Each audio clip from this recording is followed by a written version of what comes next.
యదేకం నిష్కలం బ్రహ్మాయోమాతీతం నిరంజనం అప్రతర్క్యమవిజ్ఞేయం వినాశోత్పత్తివర్జితం. రమణాలు కూడా శ్రద్ధ ఉన్నారా? రమ్మను, మిగతాలు రమ్మను వస్తు కోసం.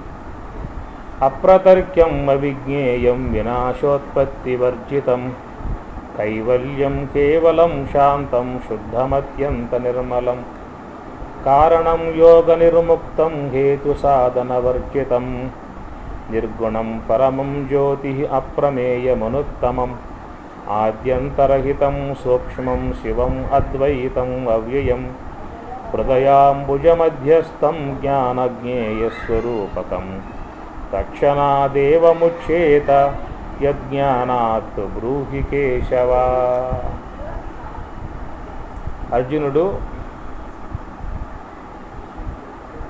బ్రహ్మతత్వాన్ని, బ్రహ్మము యొక్క స్వరూపతః లక్షణములు, దాన్నే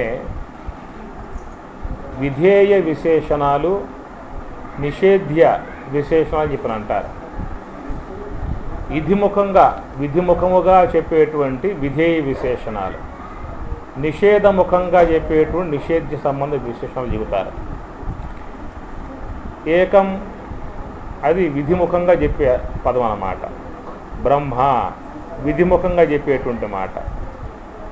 కైవల్యం అది విధిముఖంగా చెప్పేటువంటి యొక్క మాట అన్నమాట. శాంతం, కేవలం, శుద్ధం, అత్యంతం, నిర్మలం ఈ పదం నిషేధముఖంగా చెప్పే పదం. నిర్మలం, మలం అంటే దోషం, నిర్మలం, నిహి మలం అంటే మలం లేనటువంటిది, నిషేధంగా చెప్పే పదం అవుతుంది. నిషేధం ఒక విశేషణం అని చెప్పిన అంటారు. నిర్గుణం ఇది కూడా నిషేధ ముఖంగా చెప్పేటువంటి ఒక లక్షణం. నిర్గుణం, గుణం అంటే సాత్విక, రాజసిక, తామసిక, ఈ మూడు లేవు కాబట్టి నిర్గుణం, నిషేధ రూపమైనటువంటి విశేషణం అని చెప్పిన అంటారు. అట్లా నేరుగా చెప్పేటువంటి సత్యం, జ్ఞానం ఇవి నేరుగా చెప్తారన్నమాట. అది విధిముఖ విశేషణలు అని చెప్పని అంటారు. నిషేధిస్తూ చెప్పేటువంటి యొక్క పదాలకి నిషేధముఖ విశేషణాలుగా చెప్తారన్నమాట. దీంట్లో అర్జునుడు ఒక తాత్విక అంశముతో, తాత్విక ధోరణితో బ్రహ్మము యొక్క సంబంధ లక్షణాల గురించి ఆయన ప్రస్తావిస్తూ ఆయన పరమాత్మని అడగబోతూ ఉన్నాడు. అంటే మనకు దీంట్లో విషయం చూసినట్లయితే అర్జునుడిలో ఉన్నటువంటి ఒక మోతాదు, ఆయన అంతకుముందే విషయాన్ని బాగా విని ఉన్నాడు కాబట్టి ఆ విని ఉన్నటువంటి యొక్క ఆ స్థాయిలో నుంచి ఇక్కడ ఈయన ప్రశ్నాత్మకంగా బయలుదేరాడన్నమాట. ఇవన్నీ మనం ఇప్పుడు చెప్పుకోవాలంటే కొంచెం చాలా టైం తీసుకుంటుంది. ఆ పై పదం యత్ ఏకం, ఏకం అని అన్నట్టు ఏం చెప్పుకోవాలి? సజాతీయ, విజాతీయ, స్వగత భేదరహితమై ఉన్నటువంటి యొక్క వస్తువుని ఏకం అనే పదంగా చెప్పాల్సి వస్తుంది. బ్రహ్మము ఏకం అనే పదం వాడామంటే ఆ బ్రహ్మమునకు సజాతీయ సంబంధము ఉంటే ఏకం అంటానికి వీల్లేదు, విజాతీయ సంబంధం ఉన్నా ఏకం అంటానికి వీల్లేదు, స్వగత భేద సంబంధం ఉన్నా ఏకం అంటానికి వీల్లేదు.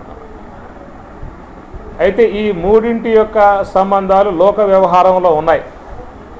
సజాతీయత్వం అంటే ఒక బ్రాహ్మణుడు మరొక బ్రాహ్మణుడు సంబంధం సజాతి, ఒక మానవుడు మరొక మానవుని యొక్క సంబంధం మానవ జాతి సజాతీయం. విజాతీయము అంటే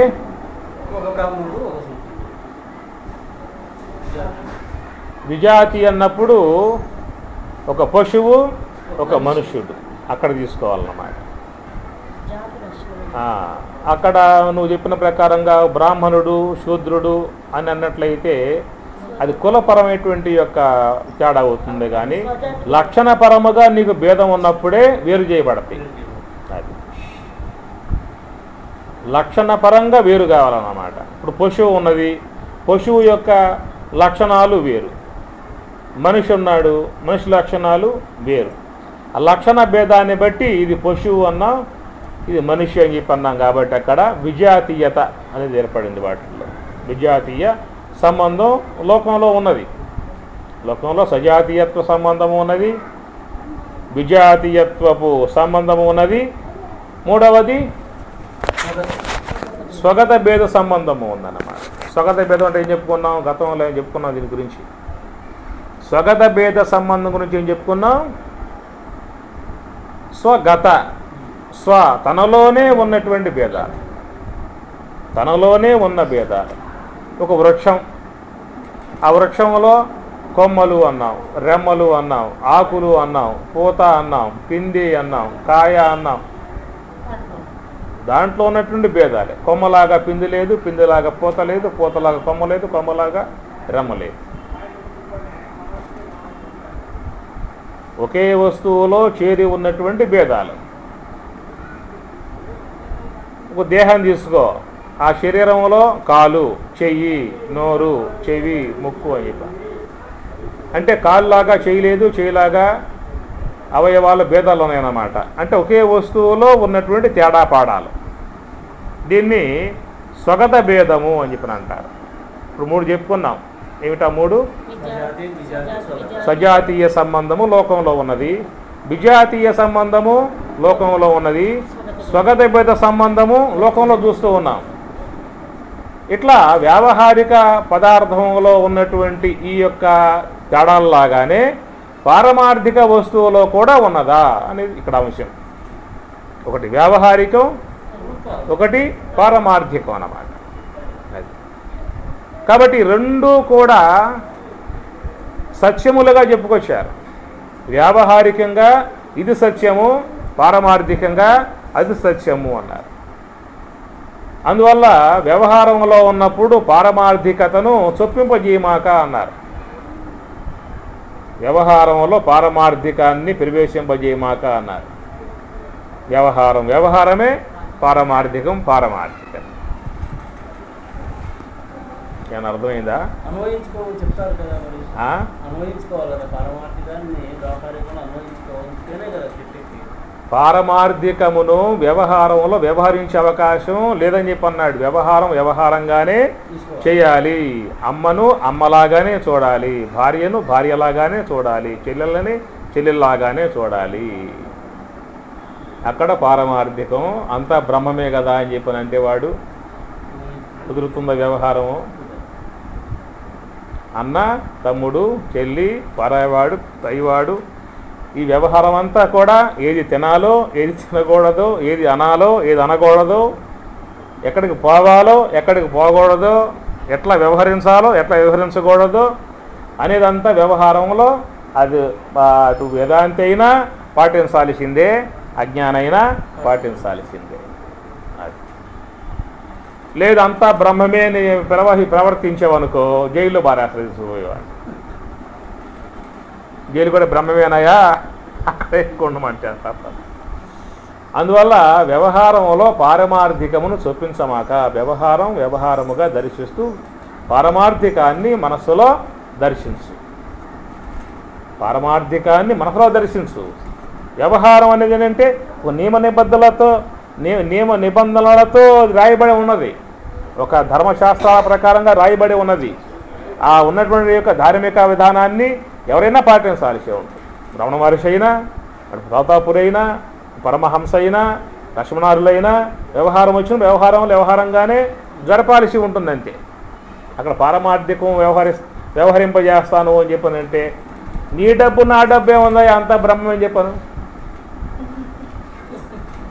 అంతా బ్రహ్మ. ఇప్పుడు ఉంగరం పెట్టారు అమ్మగారులు ఎవరో, ఏం స్వామి బంగారం అంటే అంతా బ్రహ్మమే కదా అని చెప్పి లాక్కుంటాడు. ఇప్పుడు ఏం చేయాలి? ఇప్పుడు పని ఇస్తానే అనుకో, ఆడ పోతాడు రేపు విజయవాడ అమ్మగారింటికి. ఏం ఉంగరం పెట్టాను నీకు, ఆ పూట ఏమైందని చెప్పి అడుగుతారు వాళ్ళు. కాబట్టి వ్యవహారం అనేది వ్యవహారంగానే చేయాల్సి ఉంటుంది. స్వాములు ఉన్నారు, ఆశ్రమం స్థాపిస్తారు, ఆశ్రమం పెంచి పెద్ద చేస్తారు. రేపు పోయేటప్పుడు ఏం చేస్తారంటే ఎంత ప్రాపర్టీ ఉన్నదో, ఎవరు దాని తర్వాత అధికారి ఎవరో ఆయన నియమించి ఫలానా వ్యక్తి దీనికి అధికారిగా ఉంటాడు, నేను పోయిన తర్వాత ఇంత ప్రాపర్టీకి ఆయనే వ్యవహారం ఉంటాడు, ఆయన అనుసరించి అందరూ ప్రవర్తించాల్సి ఉంటుంది, రాసిపోతాడు. ఇంత బ్రహ్మజ్ఞానం బోధించినా ఇన్ని గ్రంథాలు రాసినా వ్యవహారం వచ్చినప్పుడు దాని రక్షణ కావాలిగా. వదిలిపెట్టిపోతే ఏమవుతుంది? 10 మంది 10 చేతులు వేస్తారు. ఆయన చేసినటువంటి యొక్క దానికి ఇలే ఉంటుంది. ఇంకా అట్లా మీకు ఏ ఆశ్రమం చూసినా వ్యాసాశ్రమం పో, సుఖబ్రహ్మాశ్రమం పో, రామకృష్ణ మిషన్ పో, ఎక్కడ పో, ఒక నిర్ణీత విధానంగా వాళ్ళు పెట్టి వెళ్తారు. వ్యవహారంగానే దర్శించాల్సి ఉంటుంది అని చెప్పాలి. ఇక్కడ ఏం చెప్పుకున్నాం మనం? ఏకం అనేటువంటి యొక్క పదం బ్రహ్మమునకు పారమార్థిక వస్తువుకు వాడబడింది కదా. ఈ ఏకం అనేటువంటి యొక్క ఆ పదానికి సంబంధించి మనం లోకంలో చూస్తున్నాము. వ్యావహారికంలో సజాతీయత్వము ఉన్నది, విజాతీయత్వము ఉన్నది, స్వగత భేదము ఉన్నది. ఈ 3 వ్యావహారిక వస్తువులో ఉన్నాయి కదా. వ్యావహారిక వస్తువులో ఉన్నట్లుగానే పారమార్థిక వస్తువు కూడా ఉన్నదా అన్న అంశం ఇక్కడ. కాబట్టి పారమార్థిక వస్తువు కూడా ఉండి ఉన్నట్లయితే ఈ పదం వాడకూడదు. ఎక్కడ ఈ పదం వాడబడదు. ఏమిటి సజాతీయత్వం అండి అంటే? ఎట్లా 2 మనుషులు ఉన్నారో, 2 పశువులు ఉన్నాయో, 2 పశువులు సజాతీయమే, 2 మనుషులు సజాతీయమే, 2 పక్షులు సజాతీయమే, 2. అట్లా బ్రహ్మము అనేటువంటి యొక్క విషయం వచ్చినప్పుడు 2 బ్రహ్మములు సజాతీయత్వము అన్నమాట. కాదుగా, 2 బ్రహ్మములు చెప్పాలి అక్కడ. 2 మానవులు అన్నాగా, 2 పశువులు అన్నాగా. 2 అనేది వచ్చిన చోట లక్షణముల యొక్క సామ్యత ఉన్నట్లయితే అక్కడ సజాతీయత్వం అవుతుంది. లక్షణ సామ్యం ఉండాలి అక్కడ. ఇప్పుడు మనిషి అని చెప్పినన్నాం, 2 నుంచే పెడతాం, చూసాం, కాళ్ళు అట్లాగే ఉన్నాయి, చేతులు అట్లాగే ఉన్నాయి, తలకాయ ఉన్నది, సమానంగా ఉన్నాయి. అట్లాగే బ్రహ్మము అనేటువంటి యొక్క వస్తువులో కూడా అదే లక్షణములు కలిగి మరొక బ్రహ్మం ఉండి ఉన్నట్లయితే ఇప్పుడేం చెప్పాలి? అప్పుడు 2 బ్రహ్మములు అనేటువంటి దానంలో సజాతీయత్వం ఉందయ్యా. ఏకం అనే మాట వాడమాక ద్వి అనే పదం వాడమంటాడు. 2 బ్రహ్మములు ఉన్నాయా?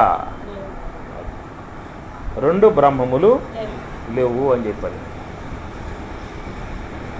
మరి లోకంలో అనేక మంది దేవుళ్ళు చెబుతున్నారు కదా. ఎవరి దేవుడు వాడుగా భావించుకుంటున్నాడు. హిందువులు ఈ దేవుడు అని చెప్పి అన్నారు, వాళ్ళు ఆ దేవుడు అన్నారు, వీళ్ళు ఈ దేవుడు అన్నారు. ఎంతమంది దేవుళ్ళు ఉన్నప్పుడు ఒకే దేవుడిగా ఎట్లా చెప్పగలుగుతావయ్యా? అసలు ఒకే దేవుడే కనుక ఉంటే ఇన్ని మతాలు ఎందుకు, ఇన్ని గొడవలు ఎందుకు, ఇన్ని కొట్లాటలు ఎందుకు, ఇన్ని గందరగోళం ఎందుకు? అసలు గొడవే లేదుగా. అంటే భగవంతుడు 2 దేవుళ్ళు ఉండి ఉన్నట్లయితే నిర్మాణం కూడా 2 ఉండాలి. 2 ఆకాశాలు, 2 వాయువులు, 2 అగ్నులు, 2 జలములు, 2 భూములు, 2 సూర్యులు, 2 చంద్రులు ఉండాలి. సృష్టిలో చూస్తే ఎట్లా ఉంది? ఏకంగా కనబడతా ఉంది. ఒకే భూమి, ఒకే జలం, ఒకే అగ్ని, ఒకే వాయు, ఒకే ఆకాశం. 2 చేసినట్లయితే ఎవరి ఇల్లు వాళ్ళదే. ఆ ఇల్లు ఆయింది, ఈ ఇల్లు ఈయింది. అందువల్ల మనం చూసినట్లయితే దీనిని సహేతుకము అని చెప్పి అంటారు. అనగా ఒక వస్తువుని మనం చూసినప్పుడు ఆ వస్తువు కారణాన్ని ఊహిస్తాం అన్నమాట. అక్కడ దాని అనుమాన ప్రమాణం కింద వస్తుంది. పొగను చూసాము అంటే ఓహో అక్కడ అగ్ని ఉండాలి అని చెప్పి అంటాం. కాబట్టి పొగ ప్రత్యక్ష ప్రమాణము. ఆ పొగను బట్టి ఊహించడానికి హేతువై ఉన్నటువంటి యొక్క అగ్ని అనుమాన ప్రమాణం అవుతుందన్నమాట. అట్లాగా జగత్తు చూసాము, జగత్తులో ఏకమే ఉన్నది కాబట్టి చేసినవాడు కూడా ఒకడే. అయితే ఇన్నింటి యొక్క భేదాలుగా లోకం ఎందుకు వచ్చింది అని చెప్పనంటే వాళ్ళ యొక్క మానసికమై ఉన్నటువంటి భావాల నుంచి అయినటువంటివే కానీ మూలానికి పోతే మాత్రం ఇన్ని లేవు అని చెప్పని. కనుక సజాతీయత్వము బ్రహ్మమునందు ఆపాదింప చేసేందుకు అవకాశము లేదు. ఏమన్నా అర్థమవుతుందా? చెప్పే విషయం ఇంట్రెస్ట్గా ఉందా? అది కూడా ఉండాలి. మళ్ళా ముఖ్యంగా సబ్జెక్టులోకి పోయినప్పుడు సబ్జెక్ట్ నడుస్తుందన్నమాట. అది కొంచెం ఇబ్బందికరంగా కూడా అనిపించవచ్చు. అయినా దానిని వినే ప్రయత్నమే చేయాల్సి ఉంటుంది. కాబట్టి ఇక్కడ ఏం చెప్పుకున్నామంటే అయ్యా భగవంతుడు ఒక్కడే కానీ ఇద్దరు ముగ్గురు భగవంతుళ్ళు లేరు. రాముడు అంటున్నాం, శివుడు అంటున్నాం, విష్ణువు అంటున్నాం, అమ్మవారు అంటున్నాం, ఆంజనేయ స్వామి అంటున్నాం, అయ్యప్ప స్వామి అంటున్నాం. వీళ్ళందరూ దేవుళ్ళు కాదా? వీళ్ళందరూ దేవుళ్ళు లేరా? ఒకవేళ లేరని చెప్పని అనే మాట వాడామనుకోండి, ఇక్కడ సమ్మతిస్తారు. ఆడ పోయిన తర్వాత ఆయన నాస్తికుడు అయ్యా, అయ్యప్ప స్వామి లేడని చెప్పి అంటున్నాడు, రామ చైతన్య రాముడు లేడని చెప్పి, కృష్ణుడు లేడని చెప్పి అంటున్నాడు. మళ్ళీ పిక్చర్ అయిపోతుంది బాగా పోయిన తర్వాత. కనుక ఎట్లయితే శివయ్య ఉన్నాడో, ఎట్లయితే జ్యోతమ్మ ఉన్నదో, ఎట్లా మా నమశివాయ ఉన్నాడో, అట్లా అయ్యప్ప స్వామి ఉన్నాడు, రాముడు ఉన్నాడు, కృష్ణుడు ఉన్నాడు, విష్ణువు ఉన్నాడు. వాళ్ళందరూ దేవతామూర్తులు, దేవుడు మాత్రం కాదు. నువ్వు దేవతే, నువ్వు త్యాగభావంతో చెయ్యి, లోకానికి సేవ చేయి. రాముడు లోకానికి సేవ చేశాడు, దేవుడు అని చెప్పని అన్నావు. రావణుడు లోకానికి హాని చేశాడు, రాక్షసుడు అని చెప్పని అన్నావు. ఇప్పుడు నువ్వే ఉన్నావు, నువ్వే దేవుడవు, నువ్వే రాక్షసుడు. ఇప్పుడు నేనే ఉన్నాను, నేనే దేవుణ్ణి. నేనే వ్యవహారంలో చూస్తే మీకు అందరికీ కూడా అపకారం చేసేవాడు కాబట్టి, మీకు మోసం చేసేవాడు కాబట్టి, మీకు దగా చేసేవాడు ఉంటే వాడిని ఏమంటారు? రాక్షసుడు, రావణుడు అయిపోయాడు. ఆయన 10 మందికి మేలు చేసి 10 మందికి శుభ్రంగా సహాయం అందించి వాళ్ళందరినీ కూడా చక్కగా పోషణ చేస్తే ఆయన ఏమంటారు? దేవుడు. ఆ కోపం నుంచి దేవుడు, ఆ కోపం నుంచి రాక్షసుడు. కృష్ణుడు లోకానికి అందరికీ కూడా గీతోపదేశం చేసి సేవ చేశాడు. అందువల్ల వీళ్ళందరూ ఈ యొక్క ఆకారములుగా ఉన్నటువంటివన్నీ ఏమిటంటే దేవతా సంబంధ మూర్తులైతే, రాముడైనా, కృష్ణుడైనా, విష్ణువైనా, శివుడైనా వీళ్ళు కూడా ఒకవేళ ఆనందాన్ని పొందాలంటే, మోక్షాన్ని పొందాలంటే అనే పదం వాడితే కొంచెం ఇంటానికి ఇబ్బందిగా ఉండవచ్చు. శివుడు మోక్షానికి కోసంగా ప్రయత్నం చేయటం ఏంటండి అనవచ్చు. అదే చెబుతున్నా, ఆనందాన్ని పొందాలంటే అంటే ఇబ్బంది లేదుగా. శివుడైనా ఆనందాన్ని పొందాలంటే, విష్ణు అయినా ఆనందాన్ని పొందాలంటే బ్రహ్మాన్ని పొందాల్సిందే, దానికోసంగా ధ్యానం చేయాల్సిందే.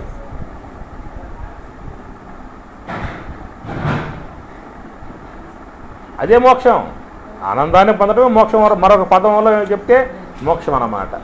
కాబట్టి ఏంటంటే ఇక్కడ లోకములో రాముణ్ణి సేవించిన, శివుని సేవించిన, అమ్మవారిని సేవించిన, ఈ సేవించేటువంటి యొక్క వాళ్ళలో ఎవరిలో కూడా నేను మోక్షాన్ని పొందాలనే భావంతో సేవించడం వల్ల నాకున్న బాధలు, నాకున్న సమస్యలు, నాకున్న వ్యాధులు పోవాలనే భావంతోనే సేవిస్తూ ఉన్నారు.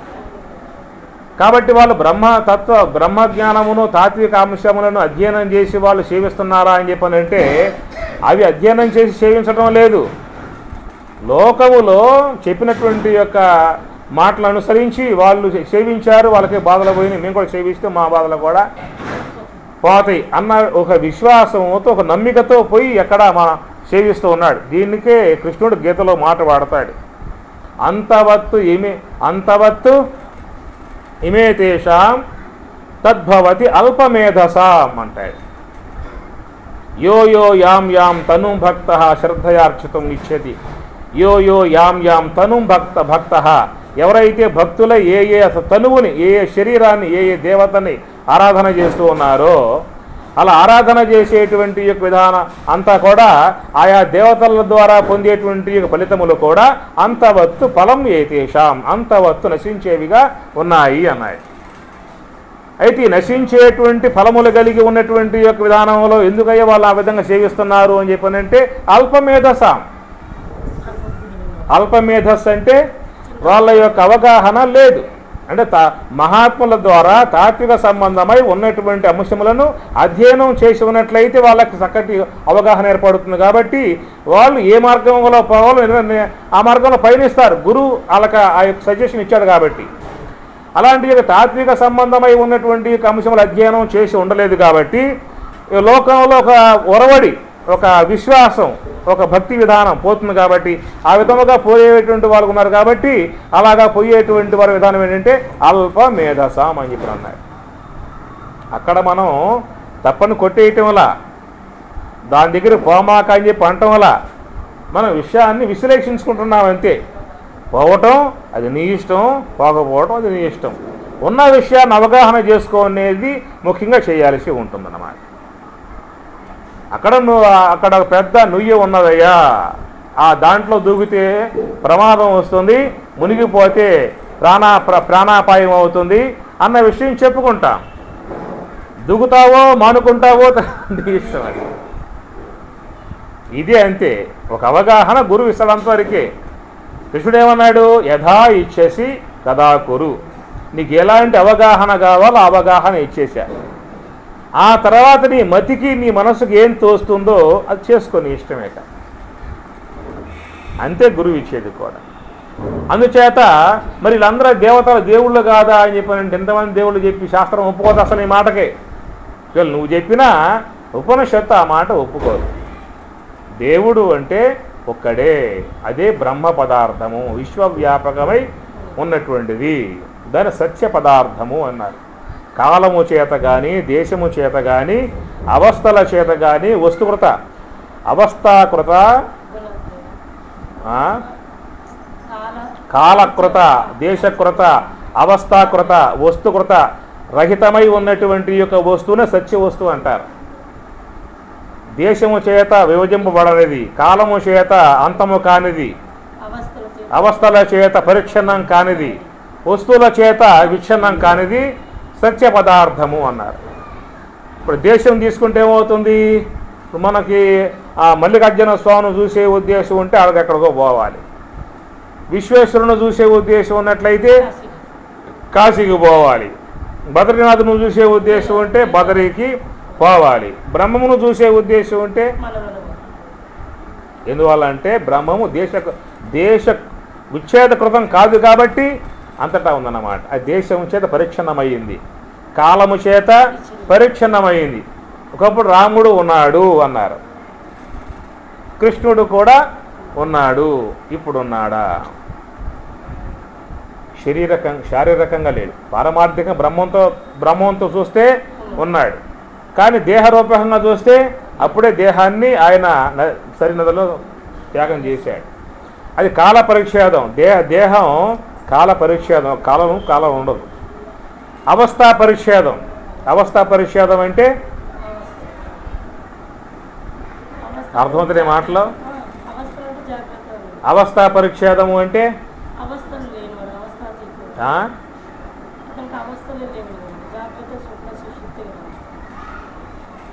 అవస్థా పరిచ్ఛేదం అన్నప్పుడు దాని వివరణ వచ్చేయాలి. అవస్థా పరిచ్ఛేదం జాగ్రత్త అవస్థలో స్వప్నము సుషుప్తి లేదు, పరిచ్ఛేదమే. స్వప్నములో జాగ్రత్త సుషుప్తి లేదు, సుషుప్తిలో స్వప్నము జాగ్రత్త లేవు. ఇప్పుడు స్వప్నం ఉందా? ఇప్పుడు సుషుప్తి ఉందా? సుషుప్తి ఉంటే వినరుగా మీరు. సుషుప్తి ఎందుకన్నాం? మనసు అనేటువంటి యొక్క వస్తువు లేకపోవటాన్ని సుషుప్తి అని చెప్పినన్నాం. మనసు అనేటువంటి యొక్క వస్తువు లేకుండా వింటావు ఉపన్యాసం? వినే అవకాశం లేదు కదా. అందువల్ల జాగ్రత్త అవస్థలో స్వప్నము సుషుప్తి లేవు, స్వప్నావస్థలో జాగ్రత్త సుషుప్తి లేవు, సుషుప్తిలో జాగ్రత్త స్వప్నము లేవు.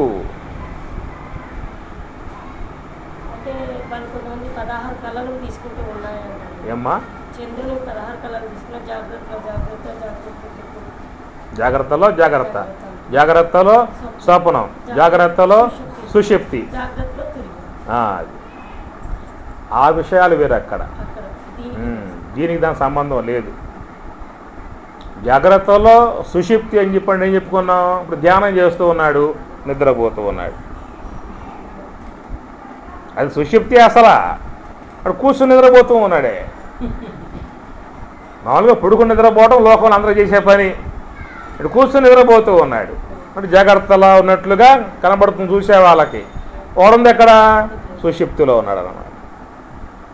జాగ్రత్తలో స్వప్నం అంటే ధ్యానం చేయమని స్వామి చెప్పాడు, శ్వాసం పెట్ల మనసం చెప్పాడు, కూర్చున్నాడు, ఆలోచనల్లో పోయి పడ్డాడు, ఆలోచనలు చేస్తున్నాడు, ఏవేవో చూస్తూ ఉన్నాడు. అది జాగ్రత్తలో ఉన్నట్లుగానే స్వప్నంలో ఉన్నట్లు.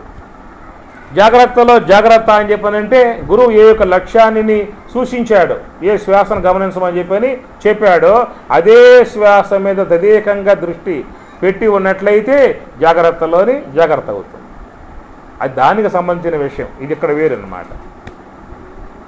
అవస్థ పరిచ్ఛేద కృతరహితమై ఉన్నటువంటి వస్తువు అన్నమాట. అవస్థ పరిచ్ఛేదము అని చెప్పనంటే ఇప్పుడు చెప్పుకున్నాం కదా, జాగ్రత్తలో స్వప్నము సుషుప్తి లేవు, స్వప్నంలో జాగ్రత్త సుషుప్తి లేదు, సుషుప్తిలో జాగ్రత్త స్వప్నము లేవు. ఇవి అవస్థలకు మాత్రమే వర్తించేటువంటి విషయం. ఇది బ్రహ్మమునకు వర్తిస్తుందా? ఎట్లా వర్తించదు? ఏమ్మా ఎట్లా వర్తించదు?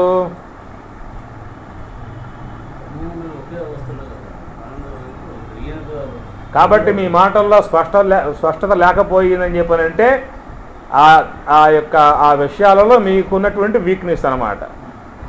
అర్థమైపోతుంది కదా. బలహీనత వీక్నెస్ అంటే బలహీనత. మీరు ఆ పాయింట్లలో పూర్ణత పొందలేదని చెప్పి అర్థం అవుతుంది అంతే. ఎప్పుడు ఎత్తుక్కోవటం అనేది జరుగుతూ ఉంటుందో మనకు ఆ పాయింట్లలో పరిపూర్ణత లేదు, అవగాహన దాని యందు పొందలేదు అని అర్థం. కనుక ఈ పరిచ్ఛిన్నత అనేటువంటిది అవస్థలలో దర్శించాం. అలాంటి ఆ పరిచ్ఛిన్నత పారమార్థికమగు బ్రహ్మమునందు వర్తింపబడదు అన్నాడు. ఆ పరిచ్ఛిన్నత లేనితనం. పరిచ్ఛిన్నత అంటే లేనితనం. ఇప్పుడు చెప్పాం కదా, స్వప్నంలో జాగ్రత్త లేదు, లేనితనం. సుషుప్తిలో స్వప్నము జాగ్రత్త లేదు, లేనితనం. ఒకసాట ఉన్నత్వం ఉన్నది, ఉండటం అనేది ఉన్నది, మరొకసాట లేనిదే ఉన్నదన్నమాట. ఈ లేనితనం అనేటువంటిది బ్రహ్మమునందు వర్తింపబడదు. ఎట్లా వర్తింపబడదు అని చెప్పనంటే, జాగ్రత్తలో ఉన్నటువంటి యొక్క ఆ బ్రహ్మమే, ఆ నీవే స్వప్నంలో కూడా ఉన్నావు. ఏ స్వప్నంలో అయితే నీవున్నావో ఆ నీవే సుషుప్తిలో కూడా ఉన్నావు. ఏ సుషుప్తిలో అయితే నీవున్నావో ఆ నీవే జాగ్రత్తలో కూడా ఉన్నావు. నీకు లేమి అక్కడ చెప్పే అవకాశం లేదు. లేమి అనేది అవస్థల యందు వర్తింపబడుతుందే కానీ నీకు వర్తింపబడదు. వాడికి లేమి ఉన్నది, వ్యావహారిక వస్తువు, ప్రాతిభాషిక ప్రపంచంలో లేదు. ప్రాతిభాషిక ఆ ప్రపంచము, డ్రీమ్స్, వ్యావహారిక ప్రపంచంలో లేవు. ఈ రెండు కూడా సుషుప్తి అవస్థ యందు లేవు. ఈ లేనితనం, ఈ పరిచ్ఛిన్నత అనేటువంటిది అవస్థలకు మాత్రమే వర్తిస్తుంది. కానీ పారమార్థికమై ఉన్నటువంటి యొక్క బ్రహ్మముకు నీకు ఏమన్నా వర్తిస్తుందా అంటే ఆ పరిచ్ఛిన్నత నీకు వర్తింపబడదు. ఎందువల్ల అని చెప్పనంటే, ఏ నీవైతే జాగ్రత్తలో ఉన్నావో ఆ నీవు స్వప్నంలో లేవు. ఏ నీవైతే స్వప్నంలో ఉన్నావో ఆ నీవు సుషుప్త అవస్థలో లేవు. ఏ నీవైతే సుషుప్త అవస్థలో ఉన్నావో ఆ నీవు జాగ్రత్త అవస్థ రాగానే ఆ నీవు అక్కడ లేవు. అవస్థా పరిచ్ఛేదం అనేటువంటిది అవస్థలకే వర్తింపబడుతుంది కానీ ఆ అవస్థలకు సాక్షిగా ఉన్నటువంటి యొక్క నీకు ఆ పరిచ్ఛిన్నత నీకు వర్తింపబడదు. అంటే ఏం చెప్పుకున్నాము? జాగ్రత్త అవస్థ ఉందండి, ఆ స్వప్నావస్థలో లేదు. స్వప్నావస్థ ఉందండి, ఆ సుషుప్తి అవస్థలో లేదు అని చెప్పుకున్నాక పరిచ్ఛిన్నత. అట్లనే జాగ్రత్త అవస్థలో ఉన్నటువంటి యొక్క నీవు స్వప్నావస్థలో లేవయ్యా. ఏ స్వప్నావస్థలో నీవు ఉన్నావో ఆ నీవు సుషుప్తి అవస్థలో లేవయ్యా అంటానికి వీల్లేదు. అట్లా కనుక అన్నట్లయితే ఏ స్వప్నావస్థలో ఉన్నప్పుడు ఏ స్వప్నానుభవం కలిగిందో అతను జాగ్రత్త అవస్థలో లేడు కాబట్టి స్వప్నం యొక్క సంబంధ వృత్తాంతాన్ని వాడు చెప్పే అవకాశం లేదు ఇక్కడ. కాబట్టి స్వప్నం యొక్క వృత్తాంతాన్ని జాగ్రత్త అవస్థలో చెబుతున్నావు అంటే, సుషుప్తి యొక్క అనుభవాన్ని జాగ్రత్త అవస్థలో చెబుతున్నావు అంటే అక్కడ ఉన్నటువంటి యొక్క ఆ నీవే ఇక్కడ కూడా ఉన్నావు. కనుక నీ యందు పరిచ్ఛిన్నత అనేటువంటిది నీకు వర్తింపబడదు. అవస్థలకు ఉంటే ఉండుగాక నీకు వర్తింపబడదు. నీవు అన్ని అవస్థల యందు కూడా అస్తిత్వం కలిగే ఉన్నావు. ఈ మూడవస్థలు కూడా నీ యందు ఆ విధంగా తోసిపోతూ ఉన్నాయి. ఆ మూడవస్థలు ఉన్నాయి అని చెప్పనంటే ఆ ఉన్నటువంటి యొక్క ఆ ఉనికికి కూడా అధిష్టానం, ఆధారం కూడా నీవే. కాబట్టి అవస్థలలో నీవు ఉన్నావని చెప్పని కాదు, అవస్థలే నీ యందు ఉన్నాయి. అవస్థలలో నువ్వు ఉన్నావని చెప్పని కాదు, అవస్థలే నీ యందు భాషించి పోతూ ఉన్నాయి. కాబట్టి నీకు ఎలాంటి యొక్క అవస్థతో సంబంధం లేదు. అవి భాషిస్తూ ఉన్నాయి, పోతూ ఉన్నాయి. ఆ పరిచ్ఛిన్నత అనేటువంటిది అవస్థల యందు వర్తింపబడుతుందే కానీ పారమార్థికమై ఉన్నటువంటి యొక్క ఆ బ్రహ్మమగు నీకు అవస్థల యొక్క పరిచ్ఛిన్నత నీకు వర్తింపబడదు. అందువల్ల దేశ పరిచ్ఛేదం కానీ, కాల పరిచ్ఛేదం కానీ, అవస్థా పరిచ్ఛేదం కానీ పారమార్థిక వస్తువు యందు వర్తించే అవకాశం లేదు. అన్ని దేశముల యందు ఉన్నది, అన్ని కాలముల యందు ఉన్నది, అన్ని అవస్థల యందు ఉన్నది. నాలుగవది వస్తుకృత పరిచ్ఛేదం అన్నారు. వస్తుకృత పరిచ్ఛేదం అంటే వస్తుకృత పరిచ్ఛేదము అని చెప్పిన లోకంలో అనేకమైనటువంటి యొక్క భిన్న భిన్నములుగా వస్తువులు భాషిస్తూ ఉన్నాయి. ఏ వస్తువుకి ఏ వస్తువుకి సంబంధం లేదు. పటం పటమే, ధనం ధనమే, కుడ్యం కుడ్యమే, నేల నేలే, నీరు నీరే, అగ్ని అగ్నే, ఇవన్నీ కూడా పరిచ్ఛిన్నత వాటిలో ఉన్నది. అలాంటి పరిచ్ఛిన్నత బ్రహ్మమునందు లేదు. అన్ని వస్తువుల యందు సమానముగా వ్యాప్తమై పటం ఘటమునందు లేదు, ఘటం పటమునందు లేదు. పటం అంటే వస్త్రం, ఘటం అంటే కొండ, కొండ కొండే, వస్త్రం వస్త్రమే. వస్త్రం ఘటంలో లేదు, ఘటంలో పటంలో వస్త్రంలో ఘటం లేదు. ఘటం ఘటంగానే ఉన్నది, పటం పటంగానే ఉన్నది, వస్త్రం వస్త్రంగానే ఉన్నది. అలాగా ఆ భిన్నత, ఆ విచ్ఛిన్నత అనేటువంటిది వస్తువుల యందు ఉన్నదే కానీ బ్రహ్మమునందు లేదు. బ్రహ్మం అనుస్వతముగా వ్యాప్తమై ఉన్నది. కనుక అలాగా ఉన్నటువంటి యొక్క వస్తు స్వరూపాన్ని సత్యముగా చెప్పినప్పుడు ఆ సత్యమై ఉన్నటువంటి యొక్క ఆ వస్తువు ఎట్లా ఉందని చెప్పనంటే ఏకమై ఉన్నది. ఏకము అని చెప్పనంటే సజాతీయత లేనిది అని అర్థం. సజాతీయత అని చెప్పనంటే ఎప్పుడైతే ఓ పదం వాడటం జరిగిందో ఆ పదానికి తడబాటు లేకుండా నేరుగా ఆ విషయాన్ని మీ నుంచి వచ్చేసినప్పుడే మీరు దాంట్లో బలపడ్డట్లు, గట్లై బలపడ్డట్లు. ఎప్పుడైతే ఎత్తుక్కోవటం, అన్వేషణ చేయటం, తడబాటు చేయటం కనుక తగిలిందని చెప్పనంటే ప్రాథమిక స్థాయిలో ఇంకా ఆ పదాల కాడ ఉన్నట్లు గుర్తు అన్నమాట. ఏం చెప్పాను? సజాతీయత బ్రహ్మమునందు ఉన్నదానే విషయం వచ్చినప్పుడు సజాతీయతని ఎందుకన్నాం? సజాతీయత అన్నప్పుడు దేని ఎందైతే సమానత్వపు లక్షణములు కలిగి ఉంటాయో రెండు, దానిని సజాతీయత అని చెప్పని అంటారు.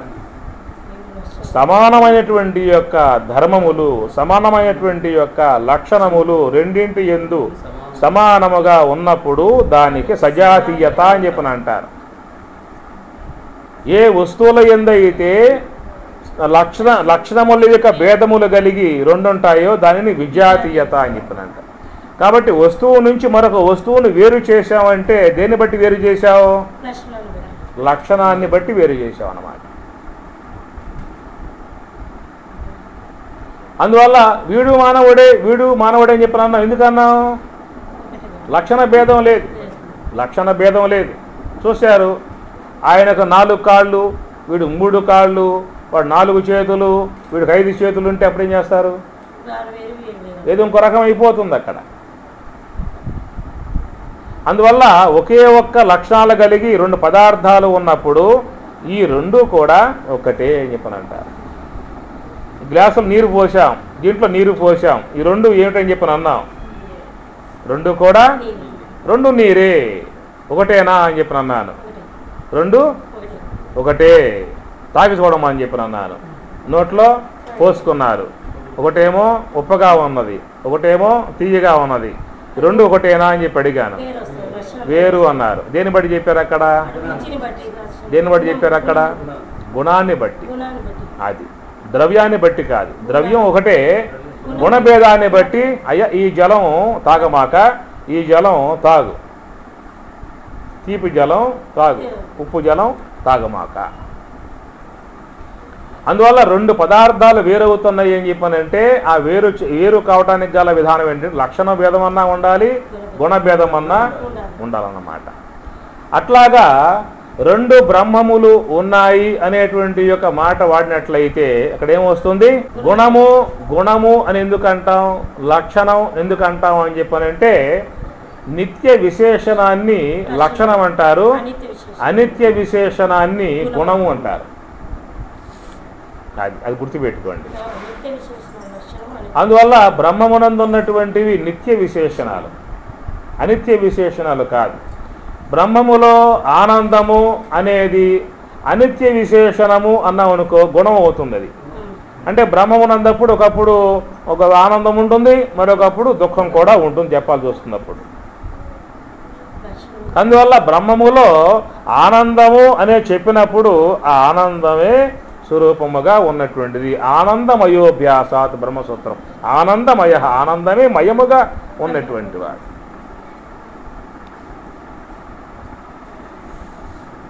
బెల్లపు గడ్డండి అంత తీపి అంటాడు అనుకో. నువ్వు పరీక్ష చేసుకో, ఏ పక్క గిల్లుతావో గిల్లు, ఏ మూలకు గిల్లుతావో గిల్లు, ఏ లోపలకు పోయి గిల్లుతావో గిల్లు, అంతా చెక్కారు. మయం అంటే అదనమాట. ఆనందమయ అంటే బ్రహ్మసూత్రాల్లో వ్యాసం ఉంటాడన్నమాట. ఆనందమయ బ్రహ్మము ఆనందమే స్వరూపముగా, ఇంకా ఇంకేం చెప్పే అవకాశం లేదు అక్కడేక. ఆనందమే స్వరూపం అన్న చెప్పి అంటాడు. అట్టి ఆనందమే స్వరూపముగా ఉన్నటువంటి యొక్క దానిని అనిత్య విశేషణము అని చెప్పి అన్నాం అనుకో, అది ఒకప్పుడు ఆనందంగానూ ఉండవచ్చు, ఒకప్పుడు దుఃఖంగానూ ఉండవచ్చు అనే మాట వచ్చేస్తుంది. అందుచేత బ్రహ్మమునందు చెప్పేటువంటి యొక్క ఏ లక్షణమైతే ఉన్నదో ఆ లక్షణము నిత్య విశేషణమే కానీ అనిత్య విశేషణం కాదు. అదనమాట. అనిత్య విశేషణము ఎందుకు కాదయ్యా అన్న ప్రశ్న ఎవడే వేస్తాడు అనుకోండి, జవాబు ఏం చెబుతాను నాకు చెప్పు.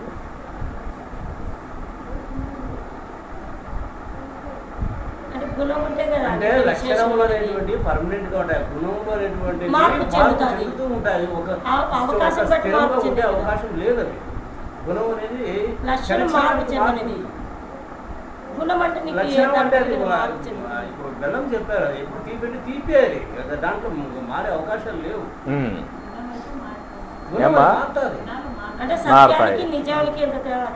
కాబట్టి బ్రహ్మమునందు ఆనందం అనేది అనిత్య విశేషణం అని చెప్పి అట్లా చెప్పకూడదండి అంటాడు వాడు. దానికి ఏం చెప్పాలంటే బ్రహ్మ పదార్థములో, బ్రహ్మం అనేటువంటి యొక్క వస్తువులో ఏ ఆనందమే స్వరూపత నిత్య విశేషణముగా చెప్పబడుతుందో ఆ చెప్పబడేటువంటి యొక్క ఆ లక్షణం అనిత్య విశేషణముగా ఎందుకు చెప్పకూడదు అనేటువంటి యొక్క క్వశ్చన్కి సంబంధం లేదయా. ఎందుకని చెప్పనంటే ఏ బ్రహ్మ పదార్థం విశ్వవ్యాపకమై ఉన్నదని చెప్పని శాస్త్రం బోధిస్తూ ఉన్నదో అదే శాస్త్రమే అయం ఆత్మ బ్రహ్మ అని చెప్పన్నది. అదే శాస్త్రమే, అదే ఉపనిషత్తే అయం ఆత్మ బ్రహ్మ అని చెప్పంది. అయం ఆత్మ అంటే నీ యందు భాషించేటువంటి ప్రత్యేగాత్మ అయితే ఉన్నదో ఆ ప్రత్యేగాత్మయే అంతటా వ్యాప్తమై ఉన్న బ్రహ్మము. అంతటా వ్యాప్తమై ఉన్నటువంటి యొక్క ఆ బ్రహ్మమే అయం ఆత్మ, ఈ ఆత్మయే అని చెప్పి అన్నప్పుడు అంతటా వ్యాపకమై ఉన్నటువంటి యొక్క బ్రహ్మము యొక్క విషయంలో శాస్త్రం ఏ లక్షణములైతే చెప్పబడ్డాయో అదే లక్షణములు ఈ యొక్క వస్తువు ఎందుకు కూడా ఉన్నాయి. ఈ వస్తువు అనేటువంటిది అయం, అయం అంటే ఈ అనే అర్థం సంస్కృతంలో, అయం ఈ అని అర్థం. ఈ అంటే ఈ శరీరంలో ఉన్నటువంటి చైతన్యం, దాన్ని ఆత్మ అన్నాడు. ఎందువల్లంటే అవిద్య ఉపాధిగా ఉంది కాబట్టి ఆత్మ అన్నాడు. కనుక ఈ ఉపహితమై ఉన్నటువంటి యొక్క ఈ చైతన్యమే బ్రహ్మము అన్నాడు. కాబట్టి ఆ బ్రహ్మము యొక్క విషయం గురించి శాస్త్రం చెప్పింది ఏమని, సత్యం జ్ఞానం అనంతం బ్రహ్మ అని తైత్రం చెప్పింది ఆ మాట.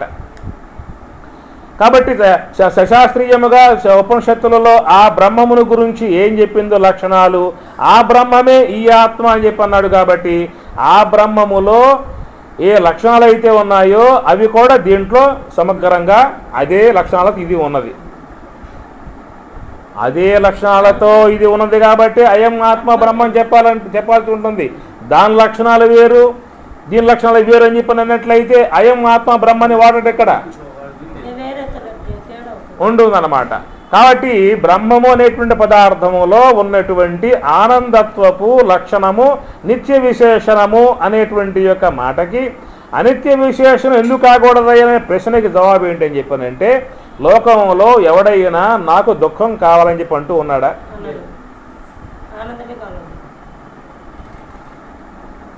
ఎతికి పట్టుకోండి, లైట్ వేసి, టార్చ్ లైట్ వేసి ఎతికి పట్టుకోండి, ఎవరైనా లోకంలో నాకు దుఃఖం కావాలి అనేవాడు ఎవడన్నా ఉన్నాడా? ఏమ్మా, నాకు ఇవ్వనే వాళ్ళు ఉంటారు.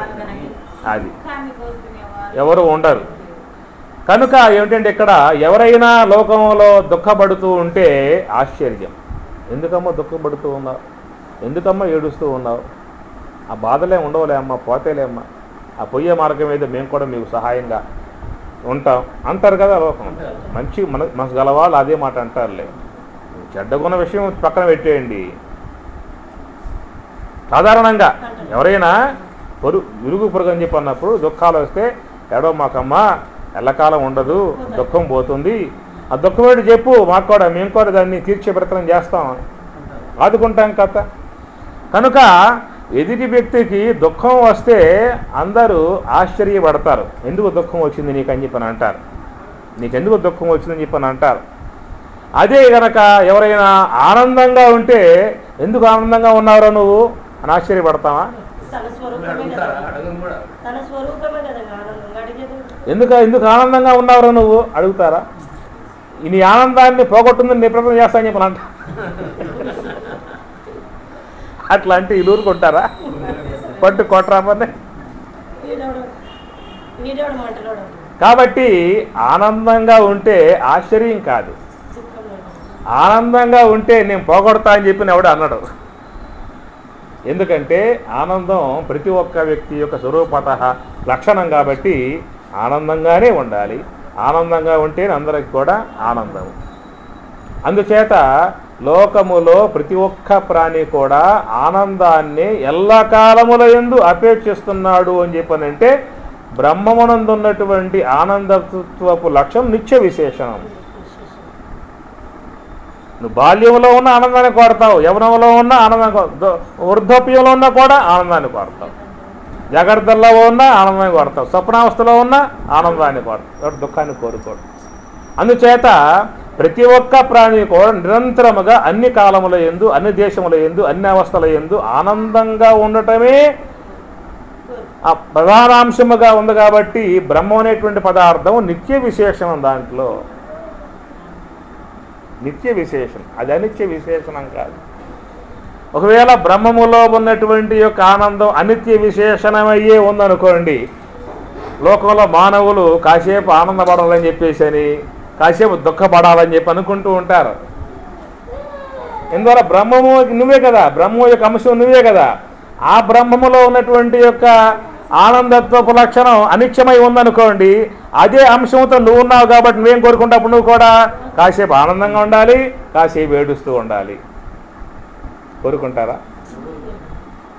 అందువల్ల బ్రహ్మమునందు ఉన్నటువంటి యొక్క ఏ ఆనందమైతే ఉన్నదో ఆ ఆనందత్వపు లక్షణం నిత్య విశేషణము అన్నాడు, అనిత్య విశేషణం కాదని.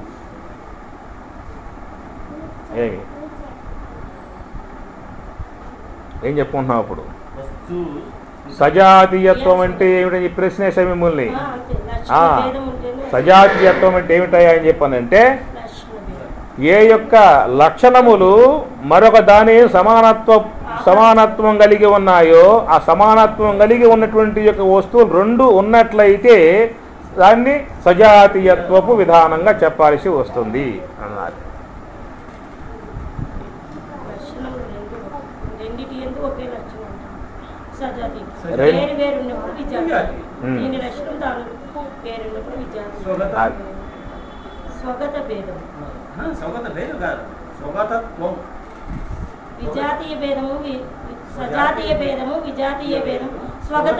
అది మూడవదిలే, అక్కడ ఇంకా పోలా మనము ఇక్కడే ఉన్నాయి. మీకు అర్థమవుతుందమ్మా? మీకు అర్థమవుతుందా? సబ్జెక్ట్ కొంచెం ఉంటే ఇంతకుముందు అర్థం అవుతుండే పదాలు. సరే, ఒకటి నేను చెప్పే మాటలు మీకు అవగాహనాత్మకంగా రావాలని నా అభిప్రాయం. అందుచేత నేను ఎప్పుడైతే ఒక విషయాన్ని తీసుకుంటామో ఆ విషయాన్ని మీకు వివిధ కోణాల నుంచి పయనిస్తూ ఉంటాను. మీరు నా ఎమ్మటి అట్లా వస్తేస్తూ ఉండాలి. నువ్వు ఎప్పుడైతే ఆ పక్కన అడుగేసావు అనుకో ఇది పోతుంది నీకు. స్వజాతీయ భేదం పోతుందా? కనుక సజాతీయత్వపు లక్షణం వ్యావహారిక వస్తువుల యందు చూసామని చెప్పుకున్నాం. వ్యావహారికం ఒకటి, పారమార్థికం ఒకటి, రెండు కథ ఇక్కడ చెప్పుకుంటుంది అన్నప్పుడు వ్యావహారికంలో వ్యావహారిక వస్తువు సత్యమే, పారమార్థికంలో పారమార్థిక వస్తువు సత్యమే. వ్యావహారికం ఉన్నప్పుడు వ్యావహారికమునే పాటించాలి, పారమార్థికం నుండి పారమార్థికమునే శీలించాలి. వ్యవహారంలో ఉండి పారమార్థికం తీసుకువచ్చి నేను బ్రహ్మమయ్యే బస్తా బియ్యం మా ఇంటి పంపించాలని చెప్పిన కాకపో వాడేమంటాడు, నేను బ్రహ్మమే డబ్బు ఇచ్చి తీసుకోమని చెప్పిన అంటాడు. అది కుదిరే వ్యవహారం కాదు. వ్యవహారాన్నే ఎవరైనా పాటించాల్సి ఉంటుంది అన్నప్పుడు ఈ వ్యావహారికమైనటువంటి యొక్క వస్తువుకి సజాతీయత్వం ఉందయ్యా. వ్యావహారిక వస్తువుకి సజాతీయత్వం ఉన్నట్లుగానే పారమార్థిక వస్తువు కూడా సజాతీయత్వం ఉన్నదా అని ప్రశ్న వేశాడు. కనుక పారమార్థిక వస్తువు సజాతీయత్వము లేదు అన్నాడు. అంటే ఏం చెప్పాలి అక్కడ? ఒకే లక్షణములు కలిగి ఉన్న రెండు వస్తువులు చెప్పాల్సి ఉంటుంది. కనుక ఒకే లక్షణములు కలిగి రెండు వస్తువులు లేవయా అంటే రెండు బ్రహ్మములు లేవు, ఉన్నది ఒక బ్రహ్మమే. మరి అన్నట్లయితే ఉపనిషత్తు చెప్పిన మాట కిందాక చెప్పుకున్నాం, అయం ఆత్మ బ్రహ్మ, అయం ఈ ఆత్మ, ఆత్మయే బ్రహ్మ, బ్రహ్మము. కనుక ఏ బ్రహ్మమునందైతే ఏ యొక్క లక్షణములు ఉన్నాయో అదే లక్షణములు ప్రత్యేకాత్మయ్యకు నీయందు ఉన్నాయి. బ్రహ్మం సత్య పదార్థము అని చెప్పినన్నా, అట్లా నీవు కూడా సత్య పదార్థము అంటే ఏమిటి అర్థం? ఎల్ల కాలముల యందు ఉండాలి, అన్ని దేశముల యందు ఉండాలి, అన్ని కాలముల యందు ఉండాలి. అన్ని కాలముల యందు ఉంటున్నావా? అన్ని కాలముల యందు ఉంటున్నామా?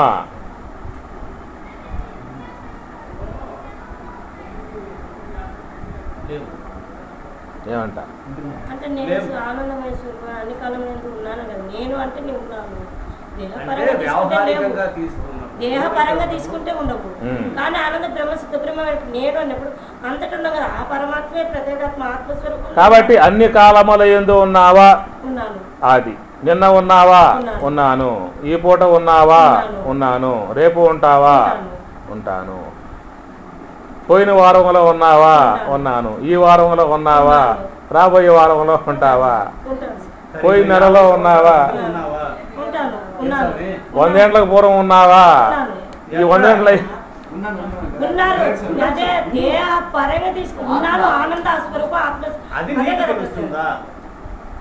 నీకు ఇప్పుడు ఎగ్జాంపుల్ జ్యోతిర్మయి నువ్వు ఉన్నావు 50 సంవత్సరాల క్రితం అంటున్నావు. ఈ జ్యోతిర్మయినే నేను 50 సంవత్సరాల క్రితము నా దగ్గర ఇంతున్నా, ఇప్పుడు లేక 50 సంవత్సరాల క్రితం తర్వాత పోయి నేను ఉన్నానయ్యా 50 సంవత్సరాల క్రితం ఫలానా బ్యాంకులో నా అకౌంట్ ఉంది నాకు ఈ అంటే ఇస్తారా? చెప్పు. ఏం చెబుతా? అది దేహపరంగా కాదని చెప్పాను సార్. అది ఉన్నాడు. కాబట్టి ఇలాంటి పాయింట్ల కాడే మన మనస్సు అనేటువంటి యొక్క వస్తువులో స్పష్టత అనేటువంటిది వచ్చేసింది అనుకోండి, డౌట్లు చెందమేక. అందువల్ల అది కాల విధానముగా పరీక్షన్నత, కాల విధానముగా పరీక్షన్నత. నిన్న ఉన్నావా? ఉన్నాను. ఈరోజు ఉన్నావా? ఉన్నాను. రేపు ఉంటావా? ఉంటాను. పోయిన వారంలో, ఈ వారంలో, రాబోయే వారంలో, పోయిన నెలలో, ఈ నెలలో, రాబోయే నెలలో, పోయిన సంవత్సరంలో, ఈ సంవత్సరంలో, రాబోయే సంవత్సరంలో, పోయిన దేహములో, ఈ దేహములో, రాబోయే దేహంలో, పోయిన సృష్టిలో, ఈ సృష్టిలో, రాబోయే సృష్టిలో పారమార్థికమైనటువంటి యొక్క వస్తువు ఆమె లైన్లో పొందలే. అంటే ఈ యొక్క అస్తిత్వపు లక్షణమునందు ఉపాధిని మనం ఆరోపితం చేసినప్పుడు, ఉపాధి సంబంధముగా మాట్లాడినప్పుడు డౌట్లు ఏర్పడే అవకాశం ఉంటుంది. స్వరూపత మాట్లాడినప్పుడు అక్కడ కాలం అనేటువంటిది వస్తు స్వరూపాన్ని విచ్ఛిన్నత చేయలేదు. కాలం అనేది వస్తు స్వరూపాన్ని అంటే కాల కొరత పరిచ్ఛేద రహితము.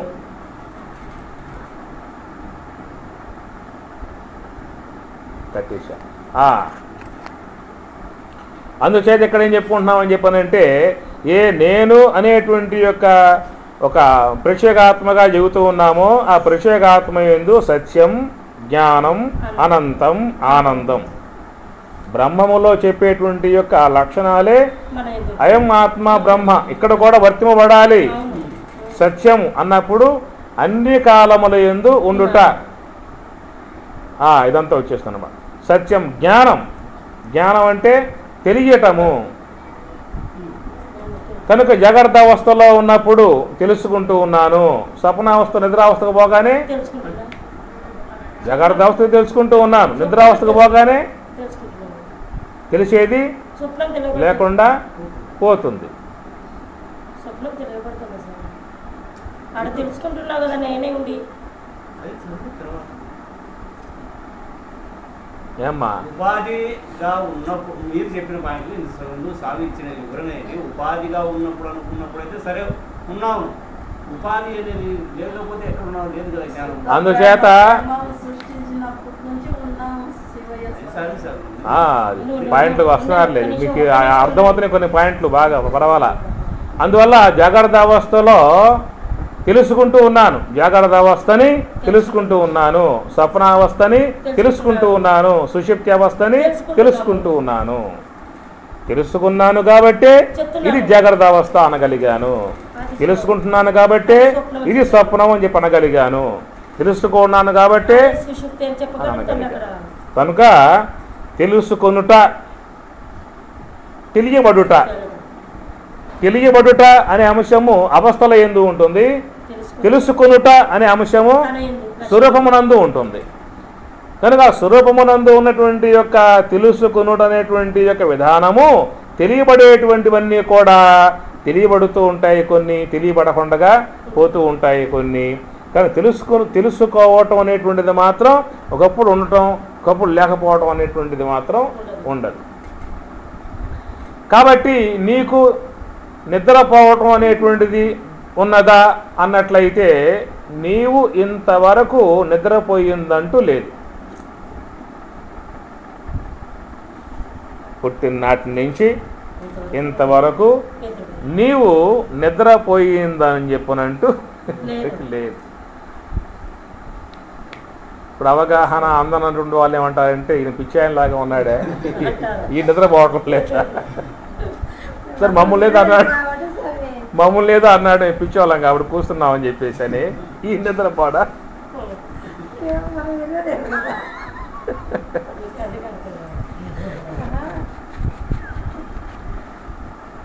నిద్రపోవటం అంటే ఏమిటి? తెలియనితనం. ఆ తెలియనితనము స్వరూపమును చెప్పామనుకో అది అజ్ఞానం అవుతుంది. తెలియనితనం చెప్పటం అజ్ఞానం. జ్ఞానం అంటే తెలుసుకోవటం, అజ్ఞా తెలియకపోవటం. కనుక ఈ తెలియకపోవటం, తెలియనితనము అనేటువంటిది స్వరూపములో ఏ కాలములో కూడా ఒక్క క్షణకాలం కూడా చెప్పే అవకాశం లేదు. అది తెలుసుకుంటూనే ఉందన్నమాట.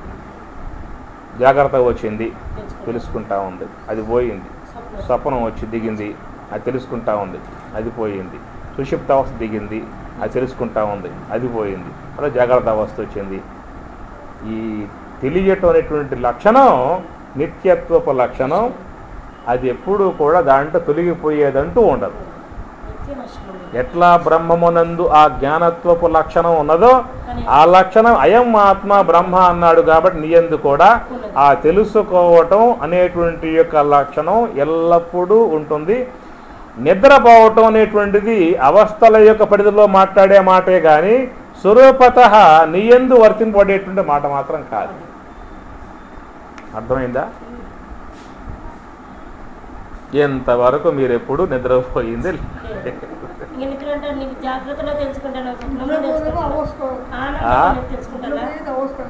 ఏది? నిద్ర అనేది అవస్థ అన్న అవస్థ చెబుతున్నాక నిద్ర అనేది అవస్థ. నిద్ర అనేది అవస్థే కదా. కనుక ఈ నిద్ర మామూలు నిద్ర అంటే ఏమిటంటే మామూలు వ్యవహారంలో నిద్ర అని ఎందుకు అంటామంటే తెలియనితనంగా పోతుందయ్యా అది నిద్ర, తెలిసినతనంగా వచ్చిందయ్యా అది మెలకువ. ఈ లోకంలో వాడే పదాలు. తెలిసినతనం వచ్చిందయ్యా మెలకువ, తెలిసినతనం లేకుండా పోయిందయ్యా నిద్ర అని లోకంలో మనం వాడుతూ ఉన్నాం. ఈ తెలిసినతనం వచ్చింది, ఈ తెలిసినతనం పోయింది అన్నటువంటి అంశాలు ఏ వస్తువు కాడ వాడుతూ ఉన్నాం అంటే నీకు ఏవైతే బాహ్యమునందు ప్రపంచ సంబంధ వస్తువులు అయితే ఉన్నాయో ఆ వస్తువుల యొక్క ఉనికి తెలియకుండా పోవటం అనే అంశం కాడేమో తెలియకుండా పోయిందయా అని చెప్పి అంటున్నాం. తిరిగి మరలా ఈ వ్యావహారికమై ఉన్నటువంటి యొక్క వస్తువులు తెలియబడటంతో తెలిసింతనం వచ్చిందయా అని చెప్పి అంటూ ఉన్నాం. అవి కేవలము ఇంద్రియముల యొక్క దోబూసలాట. ఇంద్రియముల యొక్క దోబూసలాట. ఇంద్రియములు పనిచేస్తూ ఉన్నాయి, వస్తువు తెలియబడుతున్నది. ఇంద్రియములు పని చేయటం మానుకున్నాయి. ఈ తెలియబట్టంలో అంతవరకే. నువ్వు నీలో ఆ తెలియంతనం వర్తింపబడదు. నీలో ఒకప్పుడు మళ్ళా తెలిసింతనం అనేటువంటిది ఆవిర్భావం కాదు. కనుక దానిని నీయందు ఆపాదించుకుంటూ ఉన్నావు. ఏమన్నా అందుతుందా?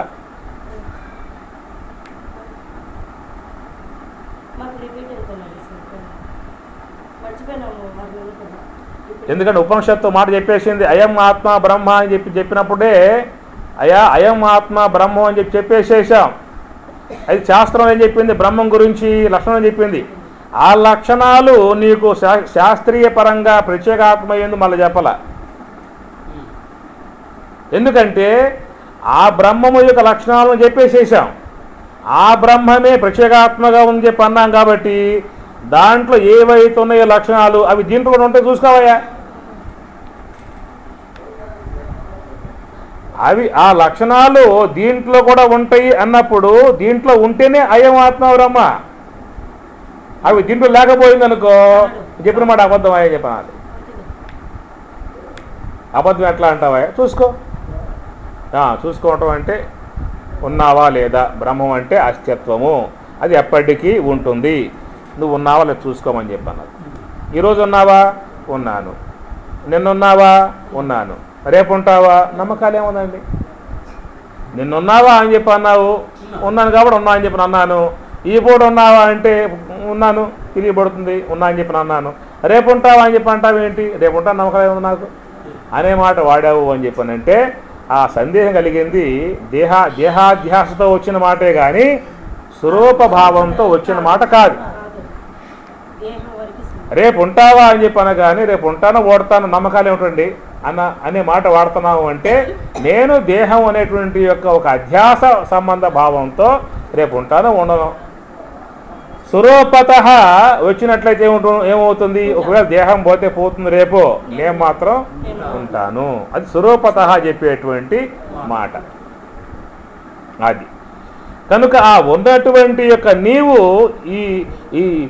ఈ దేహం పూర్వదేహంలో ఉన్నావు, ఈ దేహంలో రాబోయే దేహంలో ఉంటావు. ఎన్ని కల్పాలు గడిచినా ఎన్ని దేహాలు వచ్చినా ఉంటాను. అయితే ఈ దేహంలో ఉన్నా, పోయిన దేహంలో ఉన్నా, రాబోయే దేహంలో ఉన్న ఇన్ని దేహాలలో ఉన్నాను అని చెప్పనంటే నాలో ఒక అవిద్య అనేటువంటి యొక్క ఉపాధి ఒకటి ఏడ్చింది. కాబట్టి ఆ ఉపాధి కారణంగా ఆ దేహంలో ఉన్నా, ఈ దేహంలో ఉన్నా, ఆ దేహంలో ఉన్నా అని చెప్పి అంటూ ఉన్నా.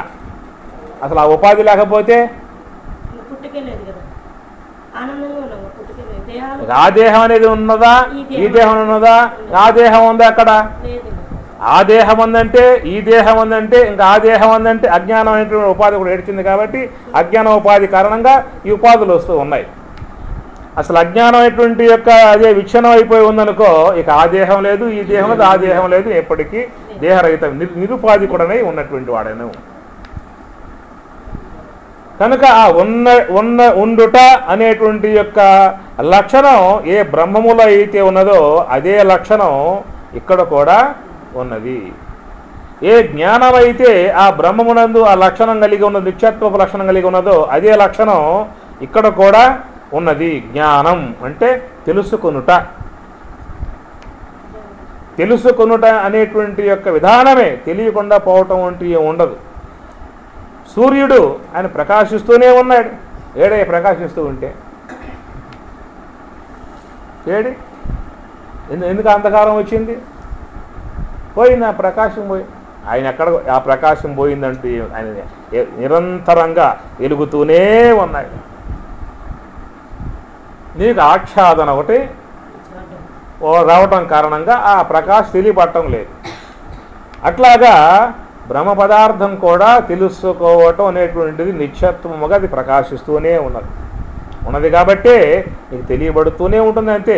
జాగ్రత్త అవస్థ ఉన్నా తెలియబడుతూనే ఉంటుంది, స్వప్నావస్థ ఉన్నా తెలియబడుతూనే ఉంటుంది, సుషుప్తి అవస్థ ఉన్నా తెలియబడుతూనే ఉంటుంది.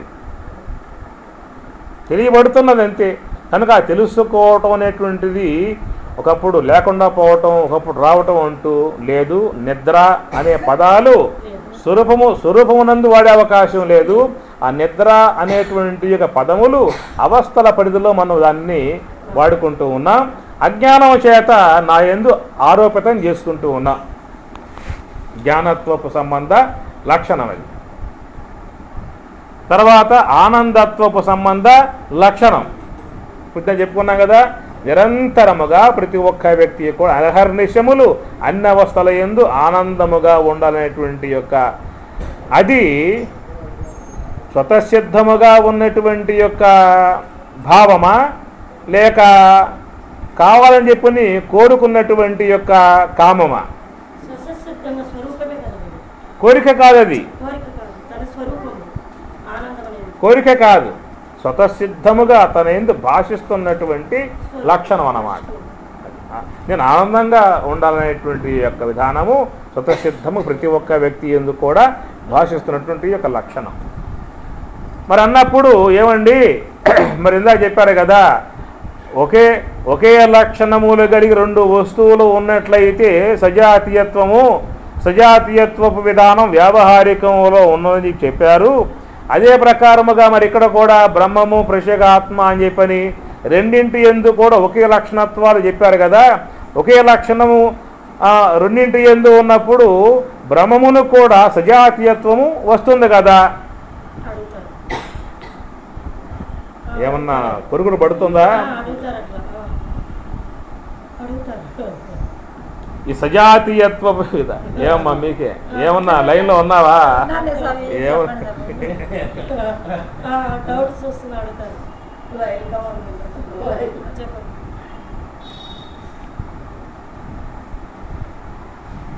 సజాతీయత్వము బ్రహ్మమునందు లేదు. సజాతీయత్వం చెప్పినట్లయితే బ్రహ్మమునకు ఏకం అనే పదం వాడే అవకాశం లేదు అని చెప్పుకున్నాం యాంగిల్ పక్షంలో. మరి ఆ సజాతీయత్వపు విధానం ప్రత్యేగాత్మయందు బ్రహ్మమునందు ఒకే లక్షణాలు కలిగి ఉన్నాయని చెప్పినప్పుడు మరి ఇక్కడ రెండు పదార్థములు చెప్పినట్లయింది కదా. సజాతీయత్వం పారమార్థికంలో కూడా వర్తింపబడుతుంది కదా అంటాడు. అప్పుడేం చెబుతా?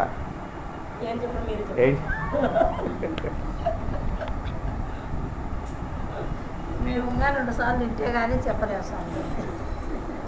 ఆ ప్రశ్న అడిగే వాళ్ళు ఉంటారు సార్. వస్తుందమ్మా. వస్తుంది. ఇక్కడ అదే లక్ష్మ నీకు స్వజాతి పేరు ఉంది కదా అంటారు.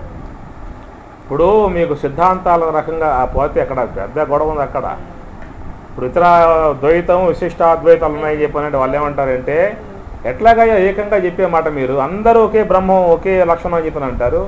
అట్లా లేదు. బ్రహ్మ పదార్థం భగవంతుడే, జీవుడే. నువ్వు ఎప్పుడూ కూడా భగవంతుడు కాలేవు. మోక్ష అనంతరం కూడా నువ్వు భగవంతుని సమీపంలో ఒక సేవకుడుగా నువ్వు ఉండాలే కానీ నువ్వు భగవంతుడయ్యే అవకాశం నీకు లేదు. మోక్ష అనంతరం కూడా నువ్వు భగవంతునికి సేవకుడుగా వంశముగా ఉండాలే కానీ మమయి వంశో జీవలోకి ఉండాలే కానీ నువ్వు భగవంతుడు అయ్యే అవకాశం లేదు. ఒకవేళ అందరూ కూడా ఒకే బ్రహ్మము యొక్క అంశమై ఉన్నట్లయితే దోషాలు వస్తాయి, పెద్ద గొడవ వచ్చి పడుతుంది. ఎందుకంటే నేను అందరం కూడా ఉపాధులు వేరువేరుగా ఉన్న స్వరూపత ఒకే ఒక్క వస్తువుగా ఉన్నావు అని చెప్పినట్లయితే వీళ్ళల్లో ఏ ఒక్క వ్యక్తి మోక్షానికి పోయినా అందరూ మోక్షానికి కొట్టుకుపోవాలి.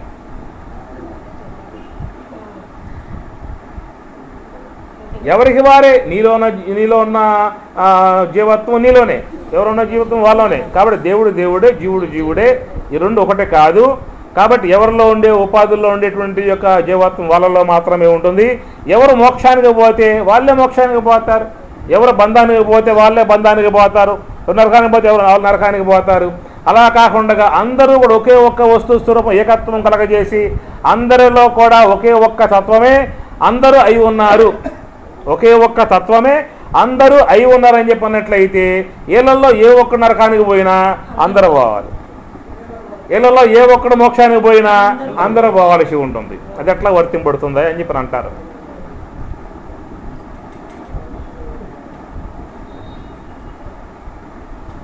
ఏమంటారు?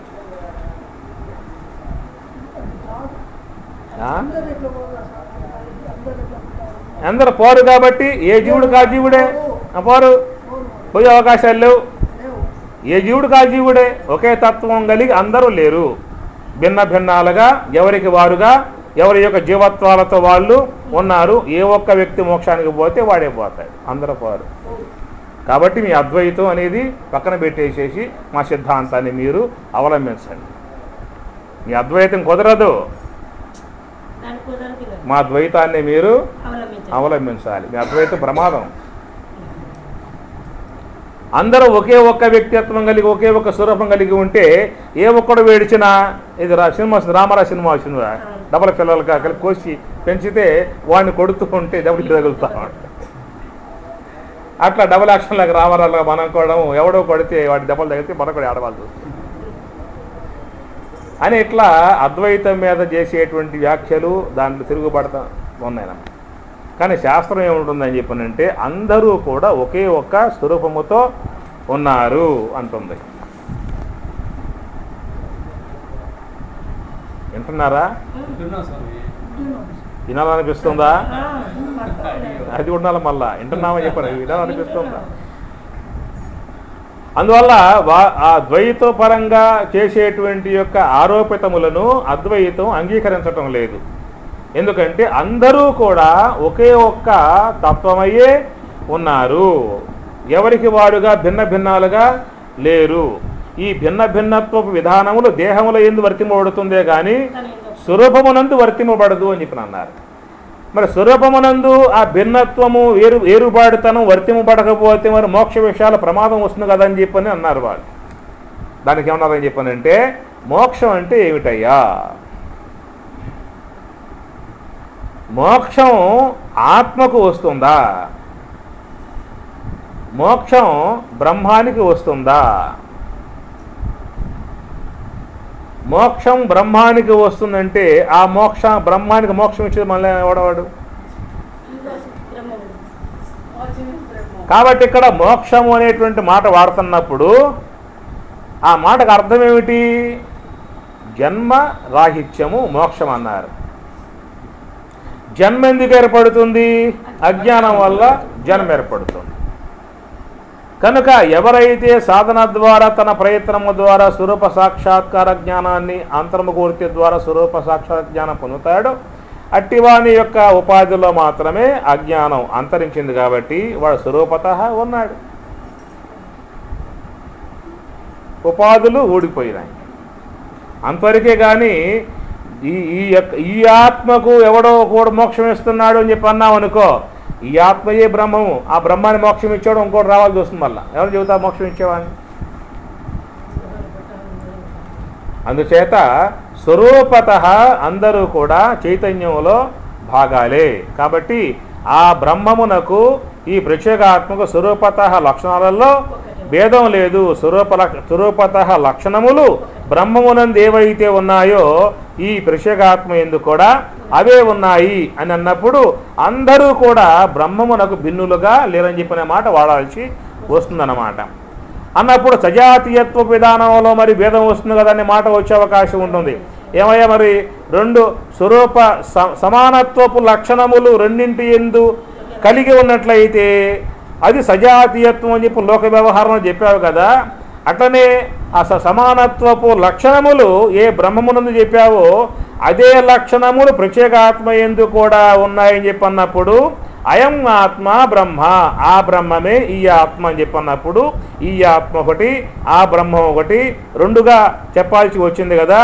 సజాతీయత్వం బ్రహ్మమునందు లేదని చెప్పిన ఎట్లా చెబుతావు?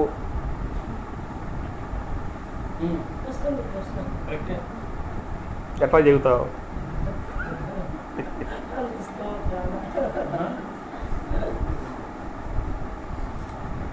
కాబట్టి ఇక్కడ అయం ఆత్మ బ్రహ్మ అనేటువంటి ఒక పదములు వాడాము అని చెప్పనంటే బ్రహ్మము అనేది ఒకటి, ఆత్మ అనేది ఒకటి, రెండుగా అది వేరై లేవు. అవి రెండుగా వేరై లేవు.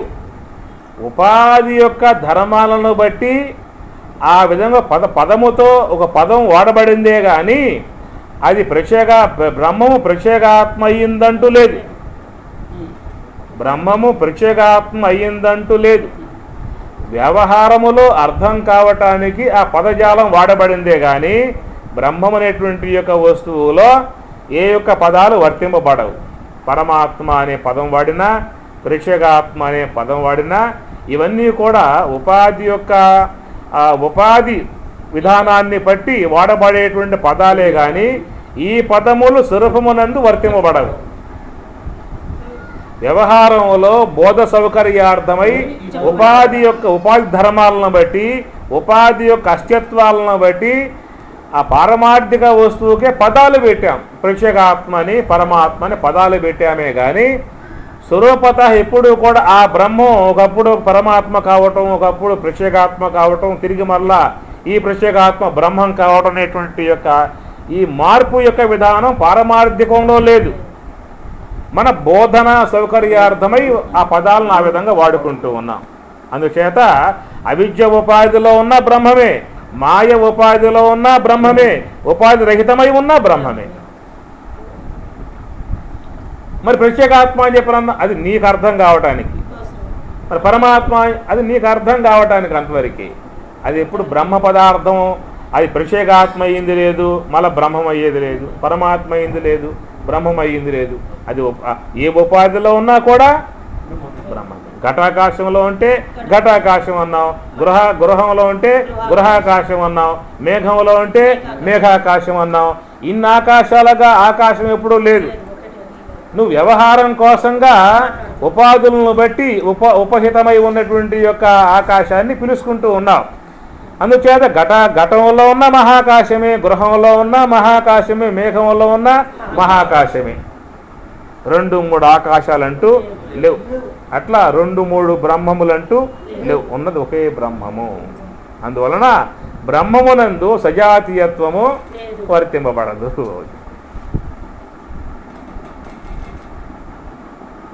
ఏమ్మా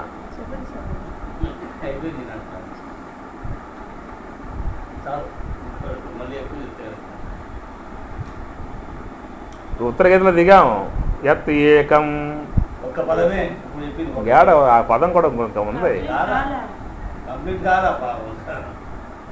చెప్పంటారు ఇంకా? సరే అయితే నీ ఓపుకుంటే నాది ఓపుకున్నట్లే. కనుక బ్రహ్మమునందు సజాతీయత్వపు విధానాన్ని చెప్తే ఏకం అనే పదానికి, వేద పదానికి, వేదవాక్యానికి విఘాతం వస్తుంది.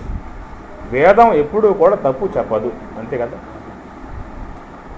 ఏమిటయ్యా నీకు ప్రామాణికం అంటే వేదం అన్నాడు. మరి ఆ వేదం యొక్క వాక్యంలో భేదం కనబడుతుంది. ఆ భేదం కనబడుతుందని చెప్పానంటే నీ అవగాహన లోపం అన్నాడు. కాబట్టి ఆ భేదం కనబడ్డప్పుడు దాని యొక్క అభేదత్వాన్ని సాధించుకోవాలంటే ఆచార్యుని ఆశ్రయించు. నీకు సాధ్యం కాని అంశమై ఉన్నప్పుడు నీకు శరణ్యమేమిటి? ఆచార్యుడే. అందువల్ల వేదవాక్యం తప్పు కాదు, నీ అవగాహనలో లోపం ఉన్నది. సజాతీయత్వపు లక్షణం బ్రహ్మమునందు లేదనేటువంటి మాట మనం చెప్పుకుంటూ వచ్చాము. మరి అయితే విజాతీయత్వపు లక్షణం వ్యావహారిక వస్తువులలో ఉంది కదండి. మరి ఆ విజాతీయత్వపు లక్షణం ఈ పారమార్థిక వస్తువు బ్రహ్మమునందు కూడా ఉన్నదా? లేదు. ఎట్లా లేదు? లక్షణం వేరు వేరు లేదు. రెండు లక్షణాలు వేరైనప్పుడు లక్షణం ఒక్కటైనప్పుడు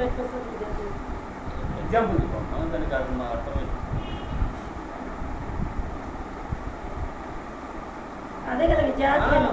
రెండు లక్షణాలు అన్నప్పుడు అదే తీసుకున్నారు. మనిషి లక్షణం వేరు, జంతువుల లక్షణాలు వేరు. ఇప్పుడు బ్రహ్మం నందు ఏకత్వం లక్షణం ఒక్కటే, నిత్య లక్షణమే కానీ ఇంకో లక్షణం లేదు. అప్పుడు విద్యార్థి ఎట్లా వస్తుంది? లక్షణం ఒక్కటే ఆయన, నిత్య లక్షణం. కాబట్టి ఇక మీరు ఆగితే మీరు కావాలి, మీరు మధ్యలో రావాలి. ఎందుకంటే మీ అవగాహన ఎంత నేను చూసుకోవాలక. మళ్ళా ఇప్పుడు పదార్థం స్టిప్పులో పెట్టినప్పుడు అది పైకి వచ్చింది అనుకో, దానికి బలం చాలా చెప్పి అర్థం అవుతుంది కదా. ఇంకో వస్తువు వేయాలి అక్కడ, సిబ్బి కిందకి పోవాలంటే. అట్లా మరి ఈ విజాతీయత్వపు విధానము వ్యావహారిక వస్తువుల యందు ఉందండి. ఏమిటా విజాతీయత్వం అని చెప్పానంటే రెండు పదార్థముల యందు భేదత్వం కలిగినటువంటి యొక్క లక్షణ భేదములు కలిగి ఉన్నటువంటి రెండు వస్తువులు, లక్షణ భేదములు కలిగి ఉన్నటువంటి రెండు వస్తువులు లోక వ్యవహారంలో ఉన్నాయి. అంటే ఒక పశువు, ఒక ఏనుగ. పశువు యొక్క లక్షణాలు ఏనుగు ఎందు లేవు, దీని లక్షణాలు దాని ఎందు లేవు. కాబట్టి రెండు కూడా విజాతీయత్వం అంటే లక్షణ భేదాలతో ఉన్నటువంటి రెండు వస్తువులు అని చెప్పినాను. అట్లాగా లక్షణ భేదములు కలిగినటువంటివి రెండు ఏమైనా ఉన్నాయా అని చెప్పన్నప్పుడు ఉన్నాయండి.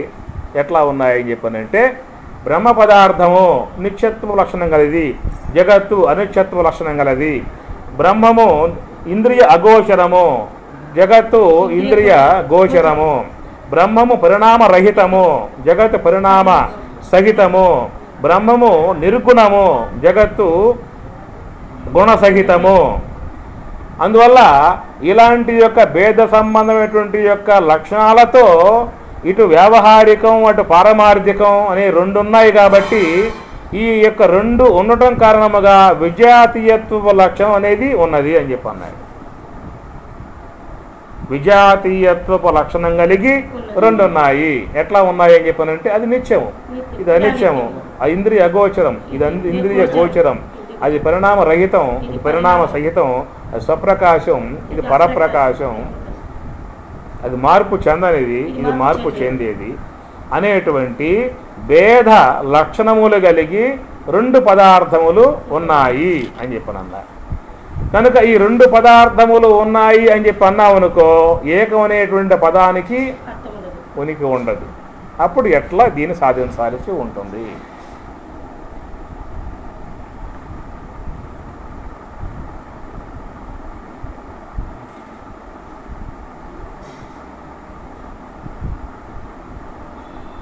ఏం ఆగిపోయారు? నేను ఇంకా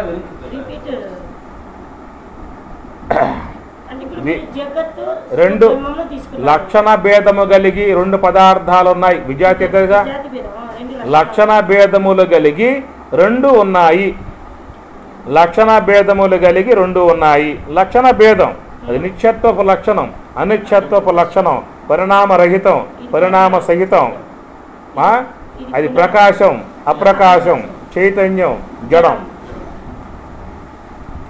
కనుక లక్షణ భేదము కలిగి రెండు ఉన్నాయి. అవును, రెండు ఉన్నాయి. అవును, రెండు ఉన్నాయి. అక్కడ రెండు ఉన్నాయి.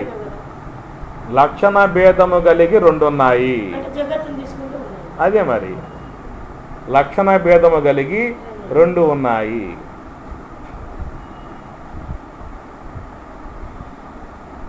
రెండు ఉన్నాయి అంటే ఏకం అనే పదం తీసి పక్కన పడేయాలి. ఎట్లా అప్పుడు దానికి? జగత్ పరంగా తీసుకుంటే రెండు ఉన్నాయి, బ్రహ్మంగా తీసుకుంటే ఒక్కటే కదా ఏకం లక్షణం. ఇందాక చూసాం సజాతీయత్వపు లక్షణం. సజాతీయత అంటే ఒకే లక్షణములు కలిగి రెండు పదార్థాలు ఉన్నాయనే అంశం చూసాం. అక్కడ పక్కన పెట్టి రెండు పదార్థాలు లేవు, ఒకే లక్షణములు కలిగి రెండు పదార్థాలు అనే విషయం అక్కడ పక్కన పెట్టేసి విచారించాం, గాడుకొచ్చేసాం. లక్షణ భేదములు కలిగి రెండు ఉన్నాయా? లక్షణ భేదములు కలిగి చూసాం కదా. మరి జగత్తు నిత్యమా? బ్రహ్మం అనిత్యమా? లక్షణ భేదం ఉందా లేదా? రెండు ఉన్నాయా లేవా?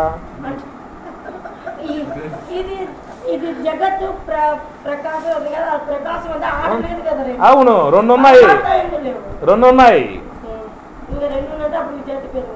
ఉన్నట్లే. మరి ఏకమనే పదం వర్తింపబడదు.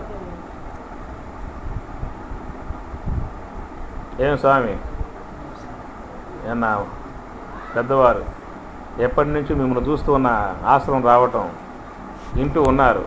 ఏమన్నా ఇప్పుడు చెప్తుందేమో మీకు ఎట్లా ఉంది? కాబట్టి ఇక్కడ రెండు పదార్థములు లక్షణ భేదము కలిగి రెండు పదార్థములు ఉన్నాయి అనేటువంటి విధానంగా దర్శించినప్పుడు జగత్తులోని లక్షణాలకి బ్రహ్మం లక్షణాలకి సామ్యత లేదు. దాని లక్షణాలు దానియే, దీని లక్షణాలు దీనియే, దీని లక్షణాలతో ఇది, దాని లక్షణాలతో అది రెండు ఉన్నాయి. విజాతీయత్వపు సంబంధం ఉన్నది, విజాతీయత్వపు సంబంధం ఉన్నది అనే మాటకు వచ్చారన్నమాట. దానికి అద్వైతి అనగా శాస్త్రం, అద్వైతంలో శాస్త్రం ఏమన్నది అని చెప్పనంటే, నాసతో విద్యతే భావో నా భావో విద్యతే సతః ఉభయోరపి దృష్టోంతః తు అనయోహో తత్వదర్శిభిః అన్నాడు. అయ్యా, ఈ విషయములో తత్వదర్శిభిః, తత్వమును దర్శించినటువంటి యొక్క వాళ్ళ దృక్కోణం నుంచి వచ్చే మాట ఏమిటంటే, ఉన్నదానికి లేమి లేదు, లేని దానికి ఉనికి లేదు, అనయోహో ఉభయోహో, ఈ రెండింటి యొక్క విషయము తత్వదర్శిభి, తత్వవేత్తల చేత చూడబడింది. అక్కడ చెప్పాడు పాయింట్. ఇప్పుడు మనం ఎక్కడ ఆలోచిస్తున్నామంటే, మనం ఉన్నటువంటి స్థాయి నుంచి, మనం ఉన్నటువంటి దృక్పథం నుంచి మనం చూస్తున్నాం, ఇది మనకు అందే భావం కాదు. తత్వదర్శిభి, తత్వవక్తభి కాదు, తత్వదర్శిభి. తత్వభక్తభి అంటే ఇప్పుడు శాస్త్రం బాగా బక్కి పట్టేసా చెప్తా బ్రహ్మాండంగా ఉపయోగం. అనుభవానికి రావాలి, అనుభవానికి వచ్చినటువంటి వాడిని ఏమంటారు, తత్వం దర్శించి ఉన్నాడు. ఆ తత్వం దర్శించి ఉన్నటువంటి యొక్క బ్రహ్మవేత్తలు ఏమంటారంటే, ఆ మాట చెప్పింది ఎవరు, కృష్ణుడు. అసలు నిజంగా చెప్పాలంటే ఆయనే తనపై వేసుకోవాలి. ఆయన తత్వదర్శిభి వక్త, తత్వం దర్శించినటువంటి వాళ్ళు చెప్తారయ్య అనే మాట అంటున్నాడే. నిజంగా చెప్పాలంటే అసలు ఆయనే తనపై ఆ పదం వాడుకోకుండా తత్వదర్శిభి ఋషులు ఉన్నారయ్యా, ఋషులపై ఆ పదం పడేసారు. ఆ పదం వాళ్ళు చెప్పే మాట ఏంటంటే, ఉన్నదానికి లేమి లేదు, లేని దానికి ఉనికి లేదు. నాసతో విద్యతే భావ, అసతః, అసతః లేని దానికి భావ ఉనికి నవిద్యతే లేదు, సతః ఉన్నటువంటి దానికి అభావ లేమి నవిద్యతే లేదు. చెప్పు మళ్ళీ చెప్పుని.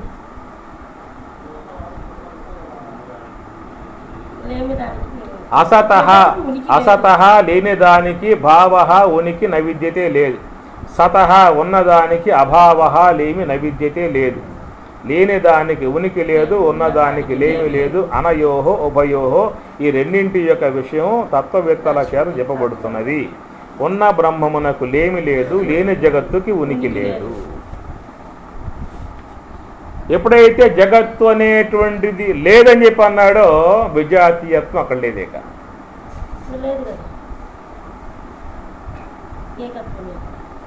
జగత్తు లేదు, ఉన్నదే బ్రహ్మము, అజాతవాదం. ఇది గౌడపదాచార్యుల వారు. శంకరాచార్యుల వారి యొక్క ఆయన మాటల్లో ఏమొస్తుందంటే, బ్రహ్మ సత్యం జగన్ మిథ్య అని అన్నాడు. జగత్ అనేటువంటిది మిథ్య, బ్రహ్మ మాత్రం సత్యము అన్నాడు. గౌడపదాచార్యుల వారు ఎక్కడికి పోయారని చెప్పానంటే, ఆయన తాత శంకరాచార్యుల తాత, శంకరాచార్యుల వారి గురువు గోవింద భగవత్పాదాచార్యుల వారు, గోవింద భగవత్పాదాచార్యుల వారి గురువు గౌడపదాచార్యుల వారు. ఆ గౌడపాదాచార్యుల వారే మాండూక్యోపనిషత్తుకి 12 మంత్రాలకి కారికలు రాశాడు. 250 కారికలు రాశాడు మాండూక్యోపనిషత్తుకి. ఆయనది అజాతవాదం. అజాతవాదం అంటే జాతం నా, జగత్తు పుట్టల, జగత్తే లేదు. జగత్తు లేదు అని అంటే మనం ఎమ్మటే ఇది పెద్ద పిచ్చోడయా ఏమిటని చెప్పే మాట్లాడిన అర్థం ఉందా? లెగిస్తే తిరుగుతున్నాడు, తింటూ ఉన్నాడు, మాతో ఉంటూ ఉన్నాడు, వ్యవహారం చేస్తున్నాడు, ఇన్ని చేసేవాడు.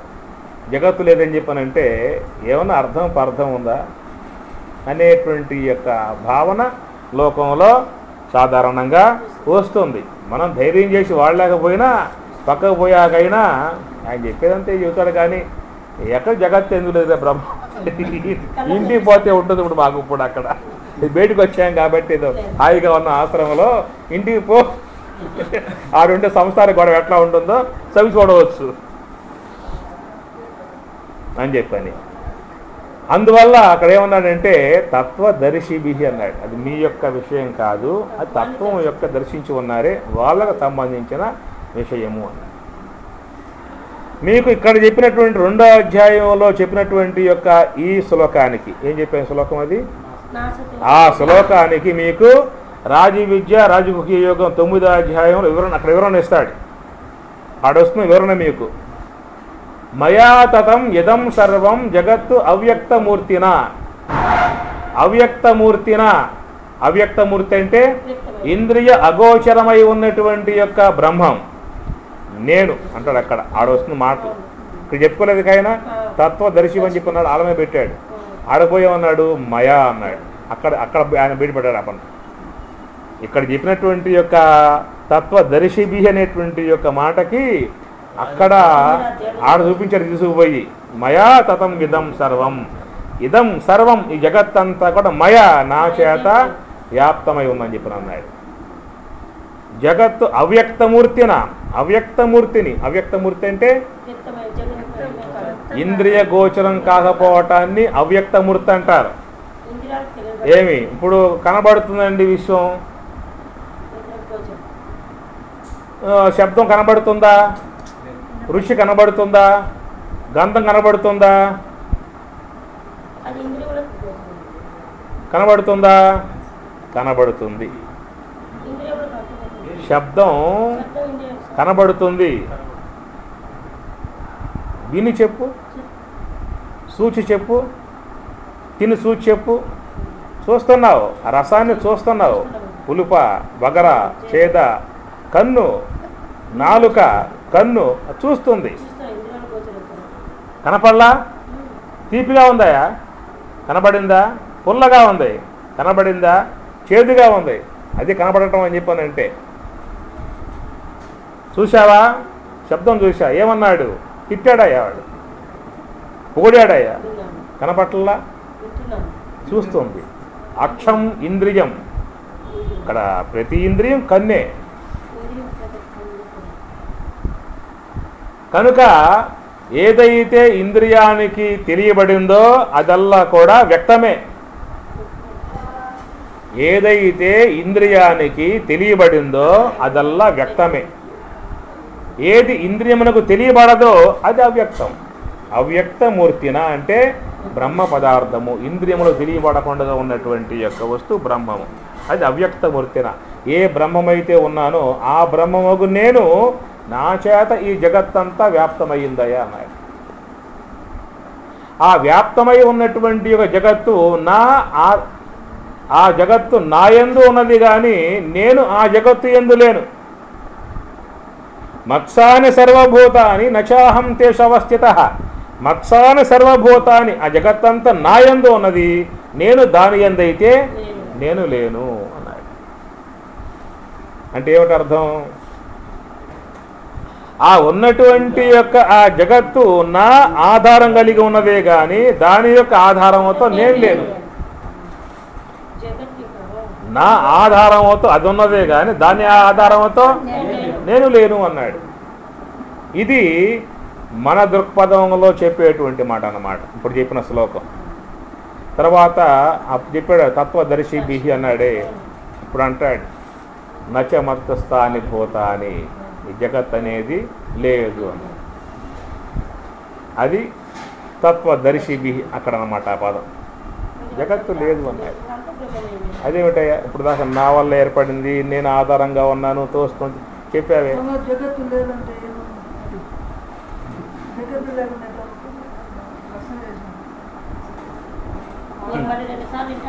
నువ్వు ఇంకా అనాలి. కోపాన్ని రామాక నా మీద యుద్ధానికి వస్తావు. లేకపోతే తప్పు కాదు, వినాలి. విని విని విని నీకు అర్థం అవుతుంది.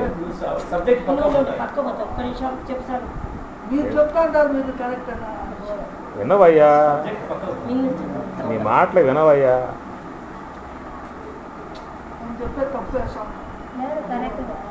ఏంటి స్వామి చెప్పి మీరే చెప్పినారు జగత్తు లేకుండా బ్రహ్మ ఎట్లా ఉన్నారు అని మీరే చెప్పాను. జగత్తు లేకుండా బ్రహ్మ ఉంటుంది నేను చెప్తాను, అది నా తప్పంటాను. మరి పాయింట్ చెప్తే మీరు చెప్పిన పాయింట్ అంతా కరెక్ట్ నేను అడుగుతూ వచ్చేసి వేద్దాం. వద్దులే వద్దులే అన్న మీరు గమ్మునుండండి, కొంచెం మీరు గమ్మున మీకు తెలియదు అందుకే గమ్మునుండండి. మన మీద రోజు ఆయనకి ఎందుకు నాకు తెలుసు కాబట్టి నేను మీకు గమ్మునుండండి, మీరు గమ్మునుండండి. నాకు తెలుసు కదా గమ్మునుండు. గమ్మనుండే కాదు నేను అడుగుతా పాయింట్ మీద ఎందుకు అడుగుతాను పాయింట్ ఆయన నేను ప్రశ్న వేస్తా ఆయన చెప్పిన దాన్ని ప్రశ్న వేస్తాను అది మీరు మళ్ళీ వచ్చి అడగండి. తప్పుగా మీరు వచ్చి అడగండి. నువ్వు తప్పుగా అనకూడదు గమ్మునుంటున్నాడు. గమ్మను ఉంటాను మీరు అనకూడదు తప్పు ఎందుకంటారు ఆయన కరెక్టే మీరు కరెక్టే మాట్లాడు కరెక్ట్ తప్పు కరెక్టేలేండి మీరు కరెక్టే చెప్పండి. నచమత్త స్థాని భూతాని పశ్చిమే యోగం ఐశ్వర్యం. కాబట్టి మొదటి పాయింట్ ఏమన్నాడంటే ఏ యొక్క ఆరోపిత భావన కలిగి ఉన్నారో ఆరోపిత భావన కలిగి జగత్తు యొక్క అస్తిత్వాన్ని గురించి అంగీకారయోగ్యముగా మాట్లాడుతూ ఉన్నారో వారి పక్షంలో నుంచి వచ్చి చెప్పినటువంటి మాట మొదటి శ్లోకం. రెండవ శ్లోకం చెప్పాడే నచమత్త స్థాని భూతాని, అది అధిష్టాన భావం నుంచి చెప్పేటువంటి యొక్క మాట. అధిష్టాన భావం నుంచి చూసినప్పుడు ఆరోపిత వస్తువు లేదు. భ్రాంతి జ్ఞానానికి గురై ఉన్నటువంటి యొక్క విధానంలో ఆరోపిత వస్తువు భాషిస్తుంది. భ్రాంతి జ్ఞానముతో ఉన్నటువంటి వానికి త్రాటి యందు పాము భాషిస్తుంది. ఎంతవరకైతే భ్రాంతి జ్ఞానం ఉంటుందో అంతవరకు ప్రాతిభాషికమై ఉన్నటువంటి సర్పాకారం భాషిస్తూనే ఉంటుంది. పగటిపూట ఒక వ్యక్తి ఆ మార్గంలో పోయాడు, ఆ వ్యక్తి తిరిగి వస్తూ ఉన్నాడు. వాడు పాము అని చెప్పి అంటున్నాడు, కేదయా నేను నేను ఇంతకుముందు వెళ్ళాను ఈ మార్గంలో, నేను చూశాను త్రాడేను అంటాడు. వాడేమంటాడు, కాదు పామే అని చెప్పని అంటాడు. ఎందువల్ల అంటే భ్రాంతి జ్ఞాన కారణము ఉన్నంత వరకు మిథ్యా పదార్థమే భాషిస్తుంది. భ్రాంతి జ్ఞాన కరణం పోయి యథార్థ జ్ఞాన కరణం రావాలని చెప్పినట్లయితే ఆ యొక్క ఏ మందాంధకారమును ఆ మందాంధకారము యొక్క కారణముగా ఏ యొక్క వస్తువు సామాన్యాంశం మాత్రమే దర్శించి ఆ సామాన్యాంశమును భయాదుల చేత పామునటువంటి యొక్క భ్రాంతి జ్ఞానం కొరిగాడు, ఏ అంధకారం యొక్క కారణముగా ఆ యొక్క వస్తువు మరుగు చేయబడి ఉన్నదో ఆ అంధకారమును ప్రకాశ వస్తువు చేత పోగొట్టగలిగితే ఎప్పుడైతే ప్రకాశం యొక్క ఆశ్రయంలో వస్తువు స్వరూపాన్ని గుర్తిస్తాడో వానికి ఇది పామనేటువంటి యొక్క భావన తొలగిపోయే అవకాశం ఉంటుంది. అక్కడ ప్రకాశం యొక్క ఆశ్రయం కావాలి. అందుచేత లోకములో ఉన్నటువంటి సమస్త ప్రాణులు కూడా అజ్ఞానము చేత ముయ్యబడి ఉన్నారు. అజ్ఞానేన ఆవృతం జ్ఞానం తేన ముహ్యంతి జంతవః అన్నాడు. అజ్ఞానము చేత ముయ్యబడి ఉన్నారు కాబట్టి మోహానికి గురై ఉన్నారు. అజ్ఞానము అని చెప్పనంటే ఇది త్రాడు అనేటువంటి యొక్క విధానం తెలియకపోవటం అజ్ఞానమైతే, ఆ త్రాటిని పాము అని చెప్పి అనుకోవటం మోహం. అజ్ఞానేన ఆవృతం జ్ఞానం తేన ముహ్యంతి. ముహ్యంతి అంటే ఉన్నది ఒకటైతే ఇంకో విధముగా భావించుకోవటం. కాబట్టి లోకంలో సమస్త ప్రాణులు కూడా అజ్ఞానాన్ని వీడి ఉన్నారా, అజ్ఞాన సహితులై ఉన్నారా?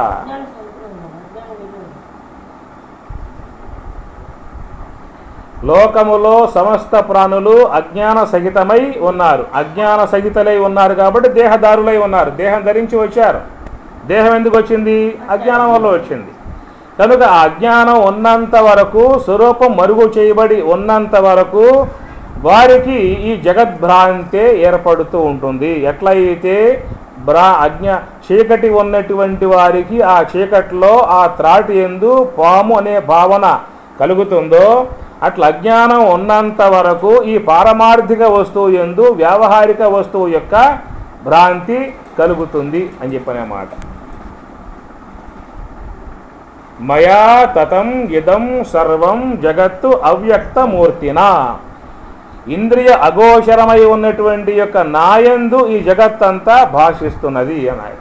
కానీ వాస్తవికంగా చూస్తే నచమత్త స్థాని భూతాని, నచమత్తు నా యందు ఆ జగత్తు లేదయ్యా.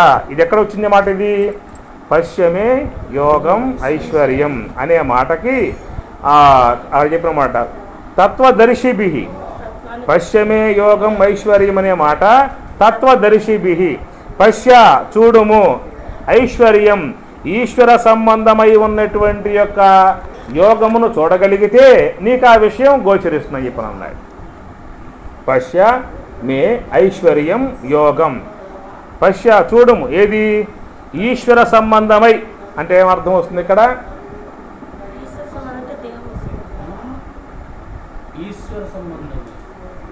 ఈశ్వర సంబంధమై ఉన్నటువంటి యొక్క యోగమును చూడగలిగితే అప్పుడు నీకు ఆ విషయం తెలియబడుతుంది. అందువల్ల ఎక్కడేంటంటే అందరూ కూడా అవిద్య యొక్క సంబంధ ఉపాధితో కలిగి జీవత్వం కలిగి ఉన్నారు. అవిద్యా సంబంధ జీవత్వం కలిగి ఉన్నటువంటి యొక్క వీళ్ళు గురువు ద్వారా ఉపదేశాన్ని పొంది సోహంభావ ధ్యానము ద్వారా అంతర్ముఖులై ఈ జీవత్వమును అధిగమించి శుద్ధ ఉపాధిని పొందగలిగితే, ఈశ్వరత్వాన్ని పొందగలిగితే, శుద్ధ ఉపాధిని పొందగలిగితే, ఈశ్వరత్వాన్ని పొందగలిగితే ఆ ఈశ్వరత్వమును పొందగలిగి ఉన్నటువంటి వారికి మాత్రం తెలియబడుతున్నది ఏమని? ఉన్నది బ్రహ్మమే, లేనిది జగత్తు. పశ్యమే యోగం ఐశ్వర్యం. అక్కడ ఇంకా వాళ్ళు ఏం చెప్పుకొస్తారని చెప్పానంటే మీకు ఈ మాటలు భాగవతంలో కూడా మనకి అందుతాయి అన్నమాట. ఉంగరము అన్నాం, నకిలీసు అన్నాం, ముక్కు పుడక అని చెప్పిన అన్నాం, చెవులు పోగులు అని చెప్పాను, అనేక పదాలు పిలుస్తూ ఉన్నాం. కానీ వాస్తవికంగా బంగారమే ఉన్నది. నువ్వు చెప్పేటువంటి యొక్క ఈ పదములు కానీ ఆకారములు కానీ బంగారమునందు లేవు, కేవలం బంగారమే ఉన్నది. నురుగు, అలలు అనే పదాలు వాడుతూ ఉన్నాం. ఇవన్నీ కూడా నీ యొక్క దృక్పథంలో ఉన్నాయే కానీ వాస్తవికంగా నీరే నీరే నీరే ఉన్నది.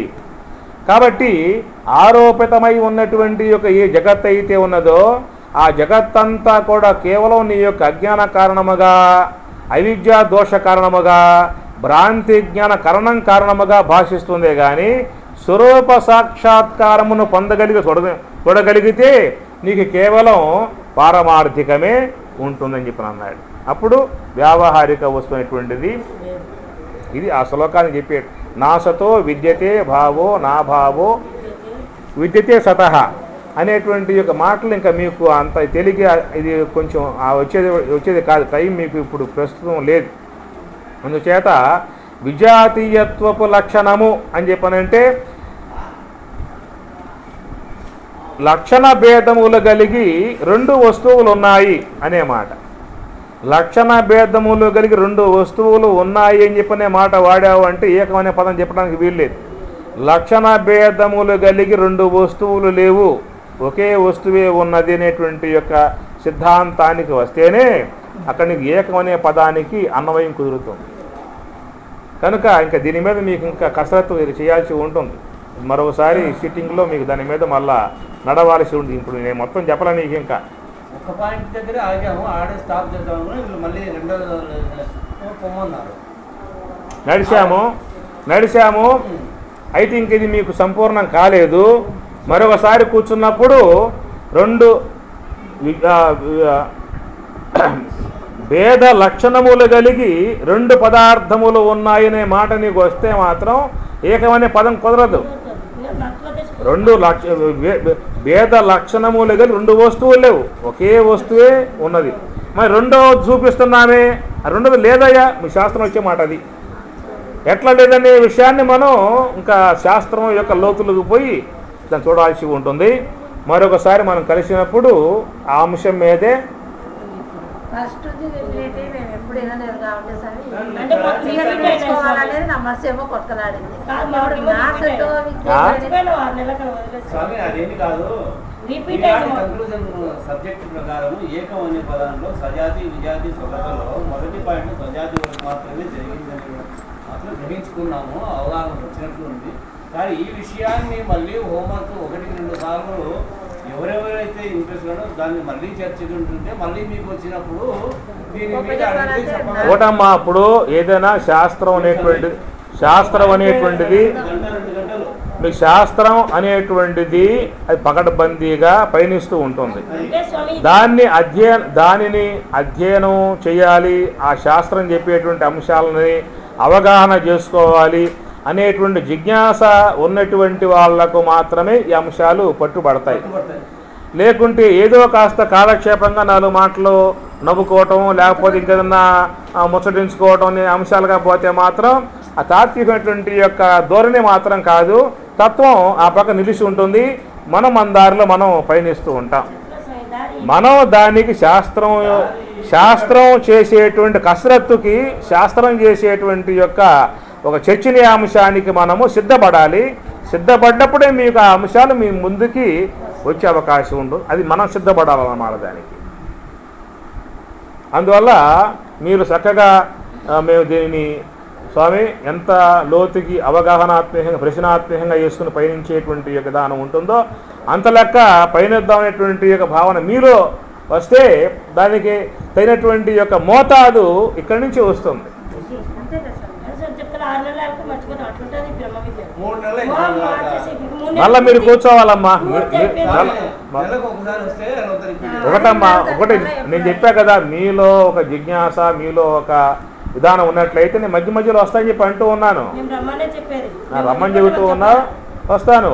చక్కగా మీరు సమావేశం కాండి. ఒకటండి నేను చెప్పేది ఒకటే, మీరున్నటువంటి స్థాయి వేరు, మీకున్నటువంటి అవగాహన వేరు, మీకు చేరినటువంటి సమాచారం వేరు, మీరున్నటువంటి గట్టులు వేరు.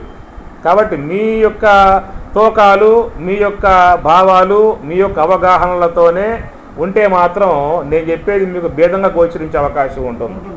కాబట్టి మీరు ఇంకా నడవాల్సింది ఎంతో ఉన్నది, అవగాహన పొందాల్సింది ఎంతో ఉన్నది, దర్శించాల్సింది ఎంతో ఉన్నది. అందువల్ల మీకు ఓర్పు అనేది అవసరము. అది ఆ ఓర్పుని పెంచుకుంటూ రావాలి, ఎమ్మడిబడి రావాలంతే. విభేదించుకుంటే మాత్రం ఆగిపోతారు అంతే అక్కడే. ఆ పని మీరు నేను చెప్పేది కొంతమంది కొత్తగా వచ్చి కూర్చుంటారు. ఏమవుతుందంటే వాడున్న గట్టు వేరు, వాడుకున్న అవగాహన వేరు, ఆయనకు పదజాలం వేరు. అందువల్ల అక్కడ ఏంటంటే ఎమ్మటే వ్యతిరేక భావాలు వచ్చి పోరాటం కూడా చేస్తారు. వాడు వాళ్ళని కాదు, ఎవరైనా కొత్త వాళ్ళు వస్తే మాత్రం నాకు గొడవతో దిగే వ్యవహారం ఉంటుంది అక్కడ. ఎందుకంటే వాళ్ళకి అందరికీ లేదు, వాళ్ళ దృష్టికి అది చాలటం లేదు, వాళ్ళు చూసే చూపుకి. 3 సంవత్సరాలు ఉంటే 4 నెలలు అయ్యాక మీరు అడిగితే మళ్ళీ మైండ్ కావాలంటే కష్టం. ఇది కొత్తగా కాదు.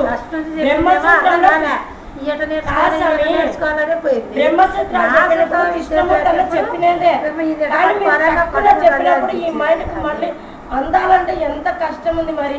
ఎందుకంటే 3 నెలలకే 3 నెలలకు మా మైండ్ పెట్టకపోయాలి. ఇంకా మీరు వదిలేస్తారు చెప్తే మీ ఇష్టం ఏమన్నా అనుకోండి, మేమేం చేసినాం. ఓం సహనా భవతు సహనౌ భునక్తు సహ వీర్యం కరవావహై తేజస్వినావధీతమస్తు మా విద్విషావహై. ఓం శాంతి శాంతి శాంతి.